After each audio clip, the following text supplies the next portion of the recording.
Gold, trusted gold buyers. మీరు తాకట్టు పెట్టిన బంగారాన్ని విడిపించి ఈ రోజు ఉన్న మార్కెట్ ధరకు కొనబడను.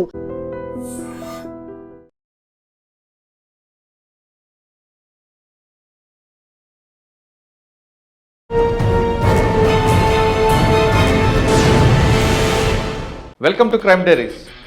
ఈ వారం మన guest one of the best investigation officer, పేరు ఎట్ల మహేష్ గారు, డిఎస్పీ నారాయణపేట్.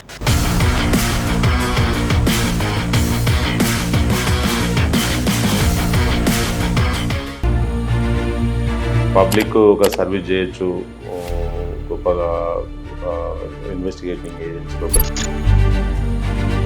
సార్, చిత్తూరులో మీకు వచ్చిన ఛాలెంజ్ ఏంటంటే కర్కగూడెం అటాక్ చేయడం జరిగింది. దాదాపు 10 మంది 20 మంది కానిస్టేబుల్ చనిపోవడం, అందులో చాలా పెద్ద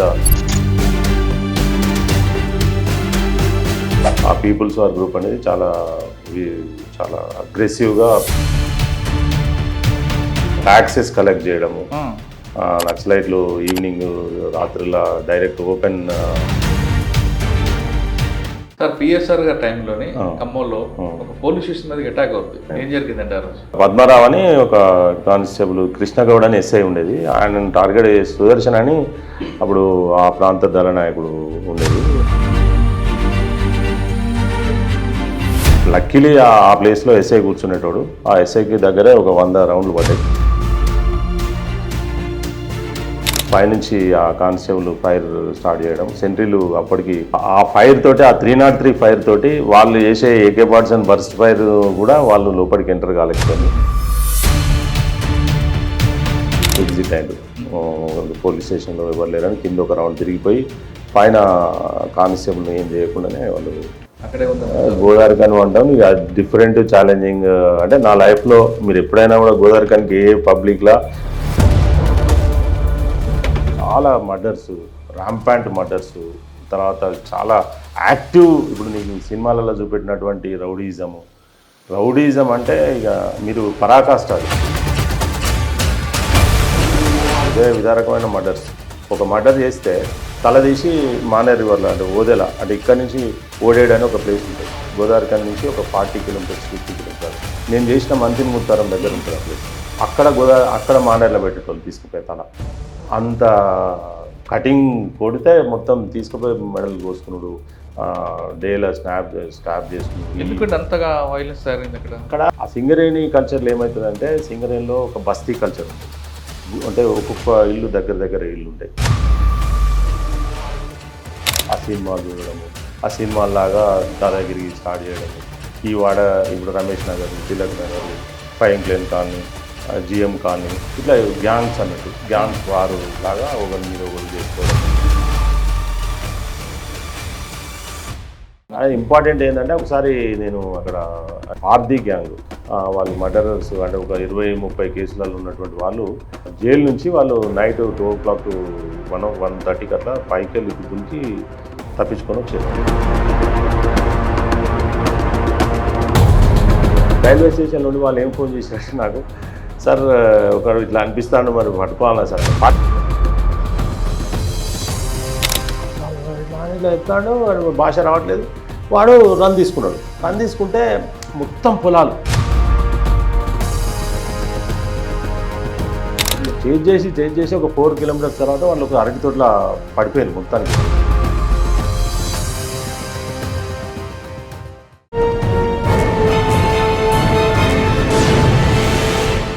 వెల్కమ్ టు క్రైమ్ డైరీస్.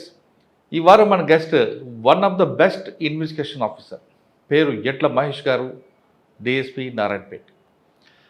ఒక కేసులో ఒక దొంగతనం జరుగుతుంది. అందరూ కూడా బాధితుడి యొక్క కొడుకే చేశాడని భావిస్తుంటారు, సీనియర్ ఆఫీసర్లు సహా. కానీ ఎడ్ల మహేష్ గారికి ఒక క్లూ దొరుకుతుంది. ఆ క్లూ దొరకడం వల్ల అసలైన దొంగ దొరుకుతాడు, మొత్తం పోయిన బంగారం అంతా దొరుకుతుంది. అదే ఆయన స్టైల్. అంటే ఒక ఆఫీసర్ సీన్ ఆఫ్ ఎఫెన్స్లో ఇన్వెస్టిగేషన్ చేస్తూ ఎక్కువ టైం స్పెండ్ చేసే మంచి క్లూస్ వస్తాయని నమ్మిన ఆఫీసర్. ఎడ్ల మహేష్ గారు పోలీస్ డిపార్ట్మెంట్లో నక్సల్స్ మూవ్మెంట్ను స్టార్ట్ అయ్యి ప్రజెంట్ నక్సల్ మూవ్మెంట్ ఎండ్ అయిన తర్వాత నారాయణపేట ఉన్నారు. ఆయన స్టార్టింగ్లో ఎలాంటి ఛాలెంజ్ వచ్చాయి, ఇప్పుడు ఎలాంటి ఛాలెంజ్ వస్తున్నాయో అనే విషయాన్ని సార్ తీసుకున్నాం. సార్ నమస్తే. మీ పేరు ఎట్ల మహేష్ గారు. మహేష్ అంటే చాలా మంది తెలుసు, కానీ ఎట్ల మహేష్ అనగానే పోలీస్ డిపార్ట్మెంట్లో నోటెడ్ అండి. జనరల్గా సార్ ఎక్కువ మంది పోలీస్ ఆఫీసర్స్ నా పేరు మీద ఉన్నారు. 89 బ్యాచ్లో, మా బ్యాచ్లో, మా జూనియర్ బ్యాచ్లో కూడా మహేష్ పేరు మీద ఉన్నారు. కాబట్టి కొద్దిగా సర్నేమ్ తోటి ఎక్కువ అందరికీ నేను అంటే సర్నేమ్తో కన్నా మీ వర్క్ కూడా కనిపిస్తుంటుంది. ఓకే చేస్తాము. కాకపోతే ఖమ్మంలో కానీ కరీంనగర్లో కానీ ఇక్కడ ఇప్పుడు ఆదిలాబాద్ జిల్లాలో ఆదిలాబాద్. మీరు పోలీస్ డిపార్ట్మెంట్ బై ఛాన్సా బై చాయిసా? వచ్చిన తర్వాత ఫస్ట్ పోస్టింగ్లో నక్సల్ మూవ్మెంట్ ప్రభావిత ప్రాంతం పనిచేశారు. అక్కడ మీరు ఎదుర్కొన్న ఛాలెంజ్ సార్, నేను బేసికలీ వరంగల్ జిల్లా రూరల్, మాకు దుక్కొండి మండల్, తొగరాయి అనే గ్రామము. కాకపోతే నేను చదువుకున్నదంతా కూడా వరంగల్ లోపలనే. నేను చాయిస్ తోటే నేను పోలీస్ ఆఫీసర్గా.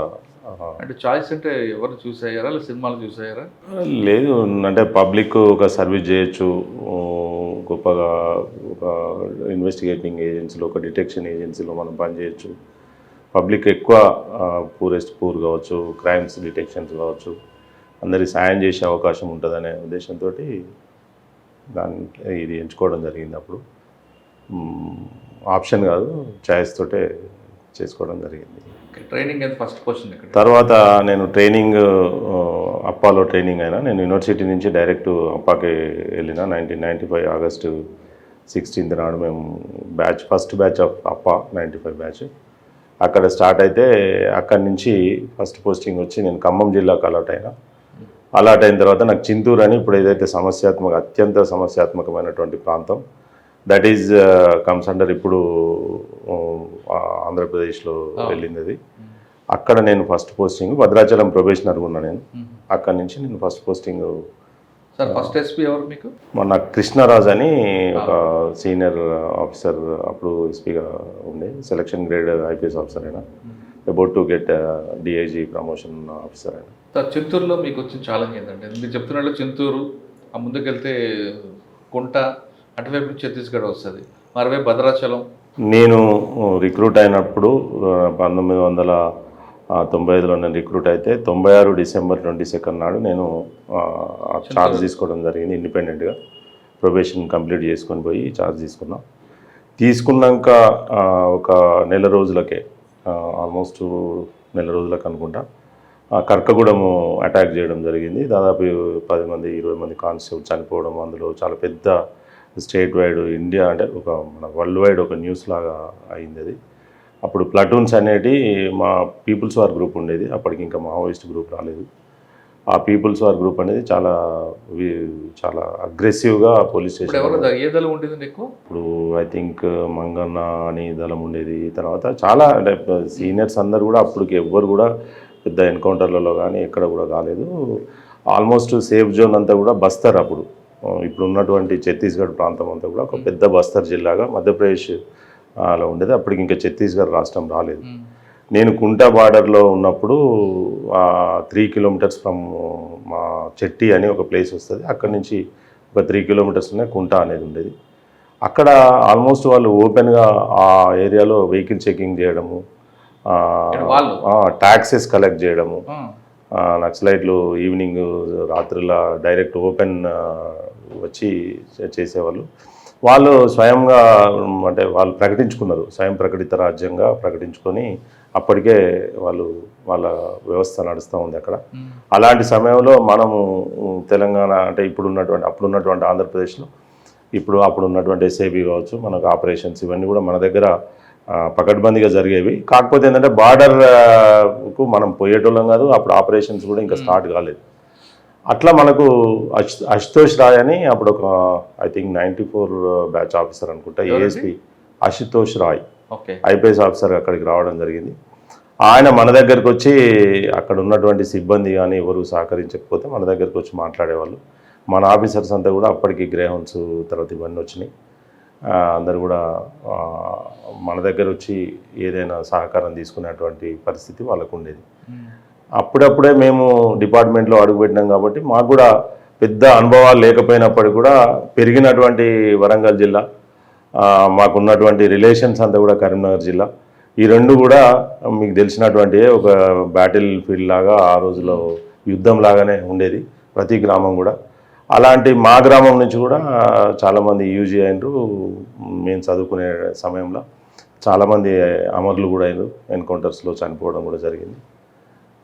అట్లా మీరు వరంగల్ నుంచి వెళ్ళారు, ఓకే, కానీ అక్కడ అటువైపు మీ ఊరోళ్ళు కూడా ఉన్నారు కదా, వాళ్ళ సహకారం తీసుకున్నారా? మనవాడు వచ్చాడరా ఏం చేయొద్దని? ఎప్పుడు వాళ్ళ సహకారం తీసుకోవడం కానీ అంటే పీపుల్స్ వార్ గ్రూప్ అట్లా ఎప్పుడు పనిచేయదు. ఎప్పుడు అవకాశం దొరికితే ఏ పోలీస్ ఆఫీసర్ అయినా కూడా ఎంత మంచి చెడు అనేది ఏముండదు. పోలీస్ అంటే మనకు అగెనిస్ట్, మనం ఖచ్చితంగా ఎలిమినేట్ చేయాలనే దాంట్లోనే ఉంటారు. చాలామంది మంచి ఆఫీసర్స్ మీకు పేర్లలో విల్సన్ ఎస్ఐ పెళ్ళి 15 రోజులు ఉన్నదంగా రామవరం బ్లాస్టింగ్లో చనిపోయాడు. చాలా హుస్నాబాద్ ఏరియాలో పెద్ద పేరున్నటువంటి ఆఫీసర్. ఉమేష్ చంద్ర గారిని తీసుకోండి, ఒక డిపార్ట్మెంట్లో ఒక మంచిగా పనిచేసినటువంటి ఆఫీసర్. మంచి చెడు అనేది ఏముండదు. పోలీస్ ఆఫీసర్ ఎవరైతే నక్సల్ ఫీల్డ్లో పనిచేస్తారో ఖచ్చితంగా వాళ్ళను ఎలిమినేట్ చేయాలి. ఎంతకాలం పనిచేస్తారండి చిత్తూరులో? నేను 1.5 years పనిచేసిన. నేను బాగా గుర్తుండే సంఘటనలు అక్కడ నేను అంటే అక్కడ ఉన్నప్పుడు ఎక్కువ ఇవి మంత్రాలకు సంబంధించినటువంటికి అక్కడ ఉన్నటువంటి ఆ గుత్తి కోయలు ఆ జనాలకు సరైనటువంటి భాష కూడా మనది రాదు. వేషధారణ కూడా ఆ లేడీస్ కూడా ఈవెన్ అప్పర్ వేసుకోకపోయేటోళ్ళు. చాలా దుర్భరమైనటువంటి పరిస్థితులలో వాళ్ళ జనజీవన స్రవంతికి పూర్తిగా దూరంగా ఉండి ఉన్నటువంటి చిన్న చిన్న పల్లెలుగా చిన్న చిన్న గుంపులుగా ఉన్నటువంటి పరిస్థితులు. క్రైమ్ రేట్ చూస్తే 8, 10, 12 కన్నా ఎక్కువ రిజిస్టర్ అయ్యేది కాదు. అది కూడా బలవంతంగా ఏమైనా 174లో ఏదైనా శబరి రివర్లో కొట్టుకొచ్చినటువంటి వాటినో మేము పోయి చేస్తే తప్ప అది రిపోర్ట్ అయ్యేటువంటి పరిస్థితి ఉండకపోయేది. ఎవ్వరు కూడా పోలీస్ స్టేషన్కి వచ్చేటువంటి పరిస్థితి ఉండకపోయేది. అట్లా ఆ ప్రాంతంలో ఇప్పటికీ మొన్నటి వరకు అటువంటి కనిపించేవి. మీరు వెళ్ళేసరికి 96లో అసలు వెళ్ళడానికి బస్సులు ఉండదు, దిగిన తర్వాత పోలీసు వాళ్ళకి ఇల్లు కూడా ఇచ్చిన రోజులు ఉండవు. మరి ఎలా ఉండేవారండి అక్కడ? అంటే మేము పోయేసరికి అది ఓల్డ్ ఎస్టాబ్లిష్ అయినటువంటి పోలీస్ స్టేషనే. అక్కడ ఒక ఎస్ఐ క్వార్టర్ ఉంది, పోలీస్ స్టేషన్ కూడా కట్టి ఉంది. కానీ ఎంత క్వార్టర్ ఉన్నా మీ దగ్గర అంటే ఎవరు వచ్చేవాళ్ళు కాదు, ఎవరు కూడా అంత ఇంటరాక్ట్ అయ్యేటోళ్ళు కూడా కాదు. మా భాష వాళ్ళకి సరిగా అర్థమయ్యేది కాదు. ఈవెన్ తెలుగు మాట్లాడినా కూడా వాళ్ళు తెలుగు మన రాష్ట్రంలో ఉన్నప్పటికీ కూడా వాళ్ళ జీవన స్థితిగతులన్నీ కూడా అడవికే పరిమితం అయిపోయినాయి. పూర్తిగా అనాగరికమైనటువంటి పరిస్థితులనే పాపం వాళ్ళ జీవితాలు ఉండేటి. ఎవరు కూడా అంటే ఈవెన్ వైద్య సదుపాయాలు కానీ ఈ జీసీసీ గోడౌన్స్ చాలా ఉండేటి. వాటిలో కూడా సరే ఫ్రాడ్ జరిగి వాళ్ళకి సరైనటువంటి స్థితిలో రేషన్ సప్లై కానీ ఏది జరగకపోయేది. వాళ్ళ జీవన విధానం నేను అబ్జర్వ్ చేసింది ఏంటంటే జస్ట్ ఒక పిరికడాన్ని మిరపకాయలు కారం చేసుకొని తినడానికి కొన్ని ఎండు చేపలు పెడితే ఏదైనా వాళ్ళు ఏటాంటి అఫెండ్ చేయడానికి కూడా వెనక ముందు ఆడేటోళ్ళు కాదు. ఒక నూకలు రైస్ కూడా కాదు, నూకలు కానీ అట్లాంటి ఏదైనా అట్లాంటి జొన్నలు కానీ ఏదైనా పెడితే అది తీసుకొని పోయేటోళ్ళు వాళ్ళు. సార్ దళం నుంచి ఎప్పుడైనా ఎదుర్కొంటారా? అంటే నేను తర్వాత లాటరల్ స్టేజ్లో మేము అక్కడ తిరిగే క్రమంలో చాలాసార్లు ఇన్ఫర్మేషన్ వచ్చింది. ఇన్ఫర్మేషన్ మీద మేము రైడ్ చేయడం జరిగింది. త్రుటిలో మేము క్రాస్ ఫైర్స్ కానీ అట్లాంటివి జరగడం జరిగింది. కానీ పెద్దగా రిజల్ట్ ఏం మనకు అక్కడ ఏం. సార్ మీరు ఉంటుండగా అంటే పోలీసులు ఉంటుండగానే అక్కడ వెహికల్ చెకప్ చేయడం, ట్యాక్స్ చేయడం వాళ్ళు చేసేవారు? 100% చేసేటోళ్ళు. వాళ్ళ ఏరియాలో మధ్యప్రదేశ్ ఏరియాలో చేసేటోళ్ళు వాళ్ళు. తెలంగాణ ఏరియా బార్డర్ ఏరియాలో మీరు చూడండి 25 years క్రితము దీన్ని సేఫ్ జోన్గా పెట్టుకున్నారు వాళ్ళు. సేఫ్ జోన్గా పెట్టి ఆపరేషన్ అంతా కూడా వాళ్ళ ఆర్గనైజేషన్ డెవలప్మెంట్ అంతా కూడా అక్కడ జరిగేది. ఈవెన్ మన ఎక్కువ తెలంగాణ పీపుల్ రిక్రూట్ అయిన వాళ్ళు అక్కడ ఆర్గనైజేషన్లో ఉన్నారు. మంచి పొజిషన్లలో కూడా వాళ్ళ హైరార్కీలో పొజిషన్లలో ఉన్నారు. వాళ్ళు అక్కడ రిక్రూట్ చేసినటువంటి ఆర్గనైజేషన్ స్ప్రెడ్ చేసుట్లోనే వాళ్ళు నిమగ్నమై ఉన్నారు తప్ప మన దాంట్లోకి వచ్చేది అఫెండ్ చేయాలనే ఆలోచన వాళ్ళకి. మన షెల్టర్ జోన్గా ఒక ఫ్రీ జోన్గా వాళ్ళు సేఫ్ జోన్గా పెట్టుకున్నారు. కానీ వాళ్ళు మూమెంట్ భద్రాచలం రావడం క్యాజువల్గా దాటేవాళ్ళు హాస్పిటల్ సౌకర్యానికి. అప్పుడు ఇంత పెద్ద ఇన్ఫర్మేషన్ వ్యవస్థ నెట్వర్క్, తర్వాత అట్లాగే ఇప్పుడు కమ్యూనికేషన్ కూడా మనకు అంత డెవలప్ కాలేదు, మొబైల్స్ రాలేదు. ఏది జరిగినా కూడా మాన్యువల్గా కన్వెన్షనల్ పోలీసింగ్ ద్వారా ఒక మన ఇంటెలిజెన్స్ వ్యవస్థను, ఇన్ఫార్మెంట్ వ్యవస్థను డెవలప్ చేసుకుంటే తప్ప ఒక మనిషి టు మనిషి ఇన్ఫర్మేషన్ తప్ప మౌత్ టు మౌత్ వచ్చేది తప్ప ఏ మధ్యలో ఇన్స్ట్రుమెంట్ తోటి మనకు వచ్చేటువంటి పరిస్థితి అప్పుడు లేదు. ఓకే. చింతూరు తర్వాత అండి? చింతూరు తర్వాత నేను ఖమ్మం రూరల్ పోస్టింగ్కి వచ్చిన. That is entirely different. అక్కడ మొత్తము ఫ్యాక్షన్, ఒక లిటిల్ బిట్ ఫ్యాక్షన్ అంటే చెప్పొచ్చు. కమ్యూనిస్ట్ పార్టీల మధ్యలోనే సిపిఐ సిపిఎం పార్టీలు తెల్లారులేస్తే చాలా అంటే ఒక ల్యాండ్ ఆర్డర్ పోలీస్ స్టేషన్, చెప్పుకోదగ్గ ల్యాండ్ ఆర్డర్ పోలీస్ స్టేషన్ ఆ రోజులలో. యాక్చువల్గా అది చాలా సీనియర్స్కి ఇచ్చేవాళ్ళు. ఎందుకో అప్పుడు డీజీ గారు సీతారామాంజనేయులు ఎస్పీ గారు ఉండేది. అప్పుడు మన అనురాగ్ శర్మ గారు డిఐజీగా ఉన్నారు. అప్పుడు నాకు మరి నేను యాక్టివ్గా పనిచేయడం వల్లనో ఏ రకంగానో నాకు ఆ ప్రాబ్లం ఎలా సాల్వ్ చేశారండి ఇద్దరు కమ్యూనల్గా నేను అప్పుడే మ్యారేజ్ కూడా అప్పుడప్పుడు మ్యారేజ్ చేసుకున్నా.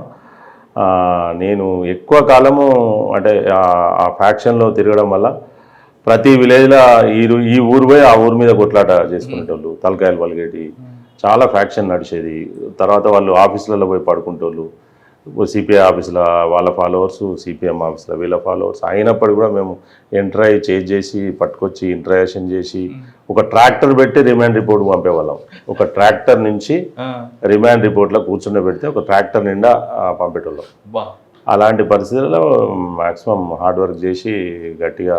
సార్ పిఎస్ఆర్ గారి టైంలోని ఖమ్మంలో ఒక పోలీస్ స్టేషన్ మీద అటాక్ అవుద్ది. అవును, తాడేపల్లి. అప్పుడు నేను పోయినా, ఎస్పీ గారితో పోయినా. ఏం జరిగిందండి ఆ రోజు? యాక్చువల్గా ఒక పద్మరావు అని ఒక కానిస్టేబుల్ కృష్ణగౌడ్ అని ఎస్ఐ ఉండేది. ఆయన టార్గెట్ సుదర్శన్ అని అప్పుడు ఆ ప్రాంత దళ నాయకుడు ఉండేది. వాళ్ళ ప్లాటూన్ ఇదే సేమ్ సీక్వెన్స్ ఆఫ్ అఫెన్సెస్. వాళ్ళు పోలీసుని టార్గెట్ చేసి రెక్కీ చేసి ఏదైతే ఎగ్జిట్కు ఈజీగా ఉంటుంది, అటాక్ ఈజీగా ఉంటుందో చూసుకొని వాళ్ళు వచ్చి చేసేటోళ్ళు. ఈవినింగ్ అవర్స్ 5 o'clock అట్లా 5:30, 6కు స్టార్ట్ అయింది అది. లక్కీలీ ఆ ప్లేస్లో ఎస్ఐ కూర్చునేటోడు. ఆ ఎస్ఐకి దగ్గరే ఒక 100 రౌండ్లు పడ్డాయి. లక్కీలీ ఆయన లేడు. కాకపోతే ఏంటంటే అప్పటికి ఇద్దరు కానిస్టేబుల్, ఒక హెడ్ కానిస్టేబుల్ పైనుంచి ఆ కానిస్టేబుల్ ఫైర్ స్టార్ట్ చేయడం. సెంట్రీలు అప్పటికి మనం సెంట్రీ వ్యవస్థ ఒకటి పైన ఒకటి కింద ఒకటి ముందు ఒకటి ఇవన్నీ స్టార్ట్ అయిపోయినాయి. ఆ ఫైర్ తోటి, ఆ 303 ఫైర్ తోటి వాళ్ళు చేసే AK parts and burst fire కూడా వాళ్ళు లోపలికి ఎంటర్ కాలేకపోయారు. ఒక 20-30 minutes ఫైరింగ్ తర్వాత వాళ్ళు ఎగ్జిట్ అయ్యారు. పోలీస్ స్టేషన్లో ఎవరు లేరని కింద ఒక రౌండ్ తిరిగిపోయి పైన కానిస్టేబుల్ని ఏం చేయకుండానే వాళ్ళు. కానీ మీరు ఎస్పీ గారు వెళ్ళేసరికి సీన్ ఎలాగుందండి? సీన్ చాలా హృదయ విదారకంగా ఉంది. అయినప్పటికీ కూడా ఆ ఇద్దరు కానిస్టేబుల్స్, ఆ హెడ్ కానిస్టేబుల్ కూడా చాలా బ్రేవ్ యాక్ట్ చేసినారు. వాళ్ళు చేసిన కాబట్టి మనం కంట్రోల్ అయింది. అప్పుడు ఎస్ఐ కొద్దిగా ఊర్లో వేరే ఇంట్లో ఉండేటోడు, ఆ ఇంటికి కూడా వాళ్ళు పోవడం జరిగింది. అయినప్పటికీ కూడా ఆయన ఏదో సమ్ ఆబ్జెంట్స్లా ఎటో పోవడం. అటువంటి సీన్లో పిఎస్ఆర్ గారు ఊరుకోరు, ఏదో చేస్తాడు ఆయన. అంటే చేసే ఆపరేషన్స్ చేసే పరిస్థితి ఉండే. కాకపోతే ఏంటంటే అక్కడ ఉన్నటువంటి ఇప్పుడు మిలీషియా కావచ్చు, లోకల్ సెమీ ఆర్గనైజేషన్లు ఉన్నటువంటి వాళ్ళను అప్పటికి ఇంకా మనం ఏదో చేసే స్థితిలో ఇంకా ఖమ్మం పోలీస్ వ్యవస్థ అంటే నక్సలైట్ మూమెంట్ వైపు ఇంకా గట్టిగా తయారు కాలేదు. ఇంకా అప్పుడప్పుడే ఈ అటాక్స్ జరుగుతున్నాయి. అప్పుడప్పుడే దాని పట్ల వీళ్ళకు ఆలోచన వచ్చింది. ఎందుకంటే సిపిఐ, సిపిఎం, కాంగ్రెస్ ఈ ఫ్యాక్షన్ ఇంట్లో చూసుకున్నారు తప్ప అప్పటి వరకు వాళ్ళకు నక్సలిజంని ఎట్లా ఫేస్ చేయాలని ఈ వరంగల్ జిల్లా, కరీంనగర్ జిల్లా ఉన్నంత అడ్వాన్స్గా వాళ్ళు లేరు. తర్వాత ఏమన్నారు పిఎస్ఆర్ గారు?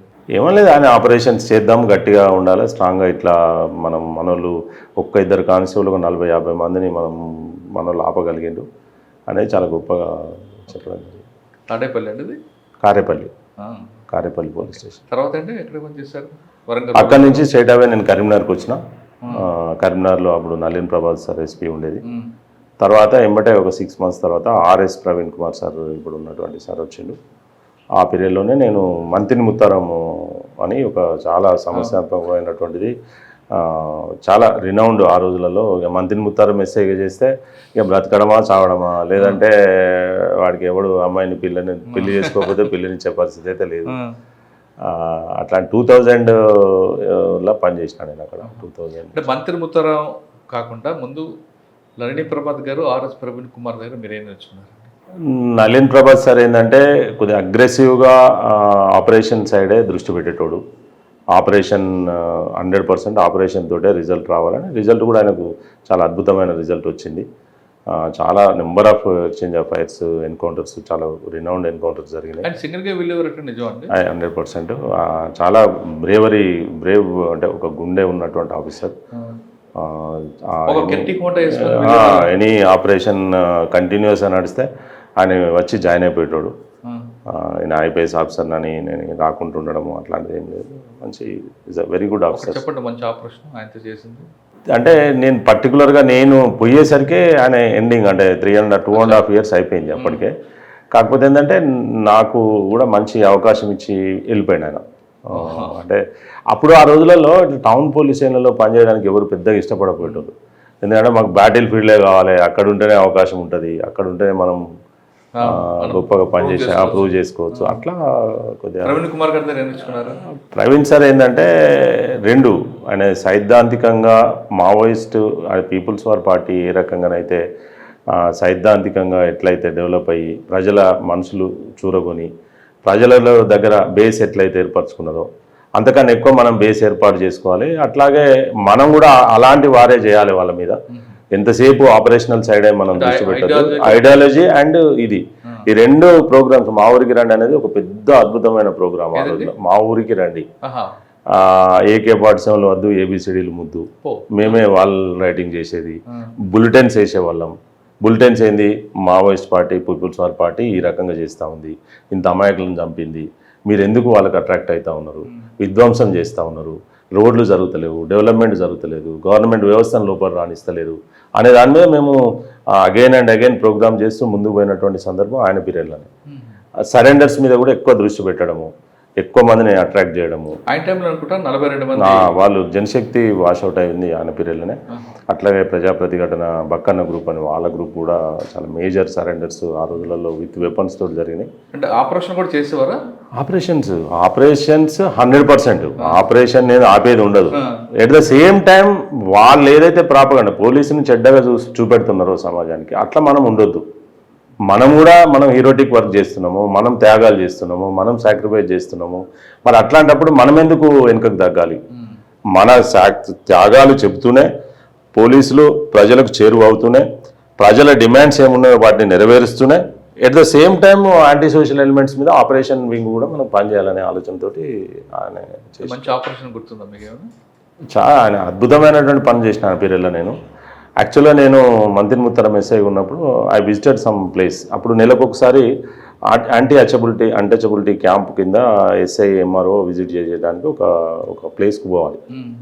అయితే నేను అంటే ఫుల్ ఆఫ్ నక్సలిజం ఉన్నప్పుడు ఒక పారిపల్లి అని ఒక విలేజ్కు నేను వెళ్తే అక్కడ చెంచులు అనే కమ్యూనిటీ ఒకటి ఉంది. అయితే నేను ఆ మీటింగ్ దగ్గర, అంత పెద్ద మీటింగ్ దగ్గర నా ప్రజెన్స్ ఏం అవసరం ఉందని ఒకసారి అసలు గుట్టకి వెళ్ళిపోయి చూద్దాం వీళ్ళంతా ఏంది అని నేను మా పార్టీని తీసుకొని నేను అడిపోతే అక్కడ ఒక అబ్బాయి ఒక అమ్మాయి, ఇద్దరు అమ్మాయిలు ఉన్నారు, సేమ్ ఏజ్ గ్రూప్, 3 months అమ్మాయిలు ఇద్దరు ఉన్నారు, ప్లస్ ఒక అబ్బాయి 20 years అబ్బాయి ఉన్నాడు. నేను ఏదిరా మీ ఇల్లు బాబు అని అడిగితే, సార్ ఇదే మా ఇల్లు. ఇదంటే మన పశువులు అంటే గొర్రెలకు మేకలకు వేసేటువంటి ఇట్లుంటాయి షెడ్స్ రౌండ్, అది అలా అన్ని రంధ్రాలు ఉన్నాయి పైకి వెళ్ళి. ఇది మేకలు ఉంటాయి కదా ఇలా, మీరు ఎట్లా అంటే ఇది మాదే సార్, అది వేరే వాళ్ళది సార్, అది వేరే వాళ్ళది, సేమ్ అట్లాంటి హట్స్ ఉన్నాయి. ఉన్న తర్వాత మరి ఈ ఇద్దరు పిల్లలు ఎవరు అని అడిగితే, ఒకరు మా చెల్లి, ఒకరు నా బిడ్డ అని చెప్పిండు. అండ్ నీ బిడ్డ చెల్లి అంటే మరి మీ అమ్మ నాన్న ఏం చేస్తారంటే, ఏం లేదు సార్ పరిగె ఎరగడానికి పోయిండు. నీ భార్య ఏడిపోయిందంటే అదే సేమ్ పరిగె ఏరడానికి పోయింది. పరిగె అంటే ఆ రిమైన్స్ ఉంటాయి కట్ చేసిన తర్వాత ఉన్నటువంటి ఏదైతే ఉంటాయో అవి ఏరుకుని వచ్చి అవి కొట్టుకొని వాటర్లోకి వెళ్ళి తీసుకొని తినడం. 1 kilo రైస్ కొరకు 3 మనుషులు పనిచేసేటోళ్ళు. ఏంది ఇట్లా ఇంత ప్యాథటిక్ కండిషన్స్, ఇంత ఘోరమైనటువంటి వ్యవస్థ, అసలు ఇంత జన్మభూమి, ఆ రోజులలో జన్మభూమి అని ఒక కార్యక్రమం నడుస్తుంది, మరి ప్రజల వద్దకు పాలన నడుస్తుంది, అసలు ఏంది ఇది ఇట్లా జరిగిందని. అంటే మనం యంగ్ ఏజ్లో ఉన్నాం కాబట్టి మనకు కూడా అట్లాంటి ఆలోచనలు వచ్చినప్పుడు నేను అడిగిన ఏంది అంటే, సార్ నేను మా ఫాదర్ నేను ఇళ్ళనే ఉంటాము, ఇళ్ళనే సంసారం చేస్తాము, మరి ఎట్లా మీరు సంసారం చేస్తారు అని నేను కొద్దిగా అడ్వాన్స్గా పోయి అడిగిన. నాకు ఎందుకో బాధ అనిపించింది. ఆయన అడిగితే ఏమన్నాడంటే, సార్ నేను నాకేదన్నా అనిపించినప్పుడు మా నాన్నకు చెప్తా సార్, మా నాన్న లేచిపోయి బయట పడుకుంటాడు, మేము ఇట్లా సెక్సువల్గా కలుస్తాము, తర్వాత మా మదర్ వాళ్ళు వచ్చారు. ఎంత దారుణం, ఎంత దుర్భరం, ఎంత ఘోరమైనటువంటి ఈ నక్సలిజం ఎందుకు, ఈ మనుషులను చంపుకున్నాడు ఎందుకు, ఈ విధ్వంసం చేసి వీళ్ళు ఏం సాధించారు, ఇట్లాంటి వ్యవస్థ ప్రివేల్ అయిన సమాజంలో కనీసం వాళ్ళకి ఏదైనా మంచి చేయడానికి, ఒక ఎడ్యుకేషన్ ఇవ్వడానికి ఏం చేయలేకపోయినా అని చెప్పి ఆ రోజే డెసిషన్ తీసుకున్నాం. డెసిషన్ ఏంటంటే ఒక పెద్ద డెసిషన్ తీసుకున్నాం, వీళ్ళందరికీ ఇల్లు కట్టేయాలి, డబుల్ బెడ్రూమ్ అని. డబుల్ బెడ్రూమ్ అనే ఆలోచన ఆ రోజు చేసిన నేను. ఆ రోజు చేసి వీళ్ళకి లాట్రిన్ సపరేట్ ఉండాలి. అంటే నేను తండ్రి కొడుకు ఇద్దరు సంసారం చేసింది కాబట్టి ఇద్దరికి చెరొక బెడ్రూమ్ ఉండాలి, అట్లీస్ట్ ఇంట్లో పార్టీషన్ అయిన హౌస్ ఉండాలి అనే కాన్సెప్ట్ తోటి నేను అక్కడ 15 houses పక్కా బిల్డింగు, నేను ఒక ల్యాండ్, ఒక అంటే ఈ రోజులో అయితే ఎవరు ఇచ్చేటోళ్ళు కాదు, ఆ రోజులకు తక్కువ రేట్స్ ఉన్నాయి కాబట్టి 92,000లా నేను అతన్ని మాట్లాడి వీళ్ళకు ఉన్నటువంటి ఏదో గవర్నమెంట్ ఇచ్చినటువంటి చిన్న 10 గుంటాస్ ల్యాండ్ ఆయనకి ఇచ్చి ఈ రోడ్ సైడ్ ల్యాండ్ను నేను తీసుకొని దానికి రోడ్డు సిస్టము, తర్వాత వాటర్ సిస్టము, మానేరు రివర్ పక్కకు ఉంటుంది అది చేస్తే సార్ అడిగింది. నేను పోయినా ఈ ప్రాజెక్ట్ అంతా తీసుకొని, ఇంత పెద్ద ప్రాజెక్ట్ ఎట్లా చేస్తావు 2000 అసలు అప్పుడు రిసోర్సెస్ ఉండేవి కాదు, ఎస్పీ దగ్గర కూడా డబ్బులు ఉండేవి కాదు, ఇద్దామంటే కలెక్టర్ చెప్పిన డబ్బులు వచ్చేది కాదు, ఎట్లా చేద్దాం అనుకుంటున్నావు ఏమనుకుంటున్నావు నువ్వు ఆపరేషన్స్ అని పెట్టి ఇటు వచ్చినావు నువ్వు అని అన్నాడు. అసలు ఏంది మన నీ ఉద్దేశం ఏంది అని అడిగింది. సార్ ఒకటే నా నినాదం సార్, వాళ్ళది విధ్వంసం మనది నిర్మాణం సార్, మనది కన్స్ట్రక్షన్ వాళ్ళది డిస్ట్రక్షన్ అనేది మనం ఇద్దాం సార్ అన్న. అంటే రామగిరి డిక్లరేషన్ చేద్దామని సార్ దాన్ని ఇంకొద్దిగా అడ్వాన్స్గా ఆలోచించి రామగిరి కిలా అంటే అది ఒక సింబాలిక్గా ఉంటుంది, దాని మీద మనం ఒక పావురాన్ని ఎగిరేసి ఈరోజే చేద్దాం, మనం చనిపోయినా మంచిదే, ఇది చేసే క్రమంలో మనకి ఏమైనా మంచిదే కానీ ఇది ఖచ్చితంగా చేయాల్సిందే అని చెప్పేసి ఆయన మొత్తం నేషనల్ మీడియాను కూడా ఇన్వైట్ చేయడం జరిగింది అక్కడికి. ఆ రోజు దేవేంద్ర గౌడ్ గారు హోమ్ మినిస్టర్ ఉండేది, సుబ్బారెడ్డి అని గృహ నిర్మాణ శాఖ మంత్రి ఉండే ఆ ఉమ్మడి ఆంధ్రప్రదేశ్లో, వాళ్ళందరూ సుగుణ కుమార్ గారు ఎంపీ ఉండే, వాళ్ళందరూ శ్రీధర్ బాబు గారు ఎమ్మెల్యే ఉండే, వీళ్ళందరూ వచ్చి చాలా పెద్ద ఎత్తున ఒక తరలి వచ్చినటువంటి పబ్లిక్ గ్రామాలల్లో అసలు ఇక మేము ఎందుకు పని చేయొద్దు ఇక్కడ అని ప్రతి ఒక్కరు వచ్చి పనిచేయడము, వాళ్ళకు పని చేస్తే వాళ్ళకు డబ్బులు లేవు, వాళ్ళకి తిండి దొరకదు, మరి వాడి ఇల్లు వాడు కట్టుకోవాలి, ఎట్లా కట్టుకుంటాడు అని మేము 3 నెలలు వివిధ గ్రామాల నుంచి రేషన్ బియ్యం కానీ తర్వాత వాళ్ళకి కావాల్సిన కూరగాయలు అవి ఇచ్చి వాళ్ళకి బ్యాంక్ ఈ రోజున్న ఏదైతే గవర్నమెంట్ తీసుకున్నటువంటి సెంట్రల్ గవర్నమెంట్ తీసుకున్నటువంటి నిర్ణయం ఉందో ఆ రోజుల్లోనే మేము వాళ్ళకు ఒక బ్యాంకుల అకౌంట్ తీపేయడం జరిగింది. బ్యాంకులో డబ్బు ఎట్లా పొదుపు చేసుకోవాలి, ఎవ్రీడే ఒక క్లాస్ వాళ్ళకు ఏంది మీరు బ్రష్ ఎట్లా చేసుకోవాలి, మీరు ఏం అంటే వాళ్ళకి ఏది తెలిసేది కాదు.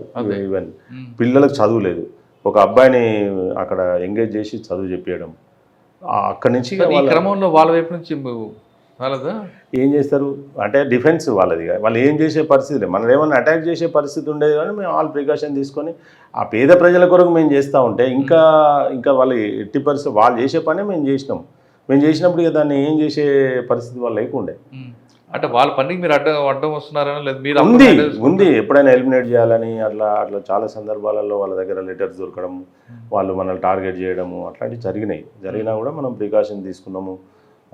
మన లెవెల్లో మనం ఎట్లా 15 మందికి ఇల్లు కట్టించాము, ఓపెనింగ్ చేసినాము, ఈ రోజు వరకు అవి ఎగ్జిస్టింగ్లు ఉన్నాయి. సూపర్.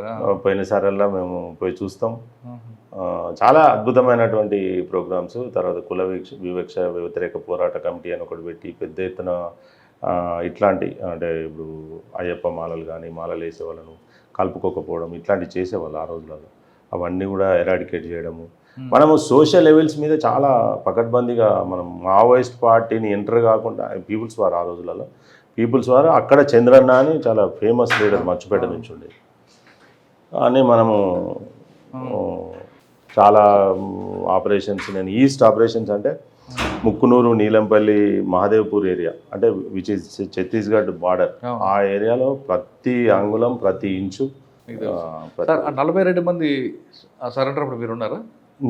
నీ జిల్లాలో ఈస్ట్ వెస్ట్లో ఒక మహేష్ గౌడ్, అక్కడ మహేష్ గౌడ్ ఆపరేషన్ చేసిండు. అదేంటంటే జనశక్తి operation. Janashakti and other organisations అన్నీ కూడా కరీంనగర్ వెస్ట్ పార్ట్ అంటే సిరిసిల్ల, జగిత్యాల, ఇప్పుడు ఉన్నటువంటి మానాల, కోరుట్ల ఈ ప్రాంతంలో వాళ్ళు తిరిగేవాళ్ళు. అక్కడ మావోయిజం ఉన్నప్పటికీ కూడా వీళ్ళు ప్రామినెంట్ వేములవాడ ఏరియా ఇదంతా కూడా మరి ఇదంతా కూడా వాళ్ళ ఆపరేషన్లు ఉండేది. అదే మన మంతిని అంటే కమాన్పూర్ పెద్దపల్లి నుంచి గోదావరికని, పెద్దపల్లి, మంతిని, కాటారం, మహదేవ్పూర్, అడవి ముత్తారం ఈ ఏరియాస్ అన్నీ కూడా మావోయిస్టు అంటే పీపుల్స్ వరకు పూర్తి పెట్టని కూడా లేదు. ఇక్కడ ఆ ఆర్గనైజేషన్ లేదు, ఈ ఆర్గనైజేషన్ అంతా కూడా ఇట్లా ఉండేది. అక్కడి నుంచి ఎక్కడికి వచ్చారండి? అక్కడి నుంచి నేను కరీంనగర్ 1 టౌన్కి వచ్చిన. వెంబటే అంటే అక్కడ బాగా పనిచేసిన అనే దాని మీద సార్ ఓ నైట్ ఫోన్ చేసిండు, ప్రవీణ్ సారే ఫోన్ చేసి మహేష్ ఎక్కడికి వెళ్ళదలుచుకున్నావు నువ్వు అని అంటే, సార్ మీ ఇష్టం సార్ అని నేనన్నా. లేదు నువ్వు చెప్పు, నీకు ఎనీ పోస్టింగ్ నువ్వు చూస్ చేసుకుని నువ్వు జిల్లా లేదనే చెప్పుకో అంటే, నేను హుజరాబాద్ ఇస్తే బాగుంటుంది సార్, మా వరంగల్కు దగ్గర నేను రావడానికి అంటే, నీకు కనీసం పోలీస్ స్టేషన్ కూడా చూస్ చేసుకోలేదు అని చెప్పేసి ఆయన కరీంనగర్ వంట ఎలివేటెడ్ పోలీస్ స్టేషన్ జిల్లా హెడ్ క్వార్టర్ అది, ఇలాంటి ఆఫీసర్ అక్కడ ఉండాలి, నువ్వు వచ్చేయి అక్కడికి అని చెప్పేసి వన్ టౌన్ తర్వాత అండి. వన్ టౌన్ తర్వాత నేను జగిత్యాలకు వెళ్ళిన.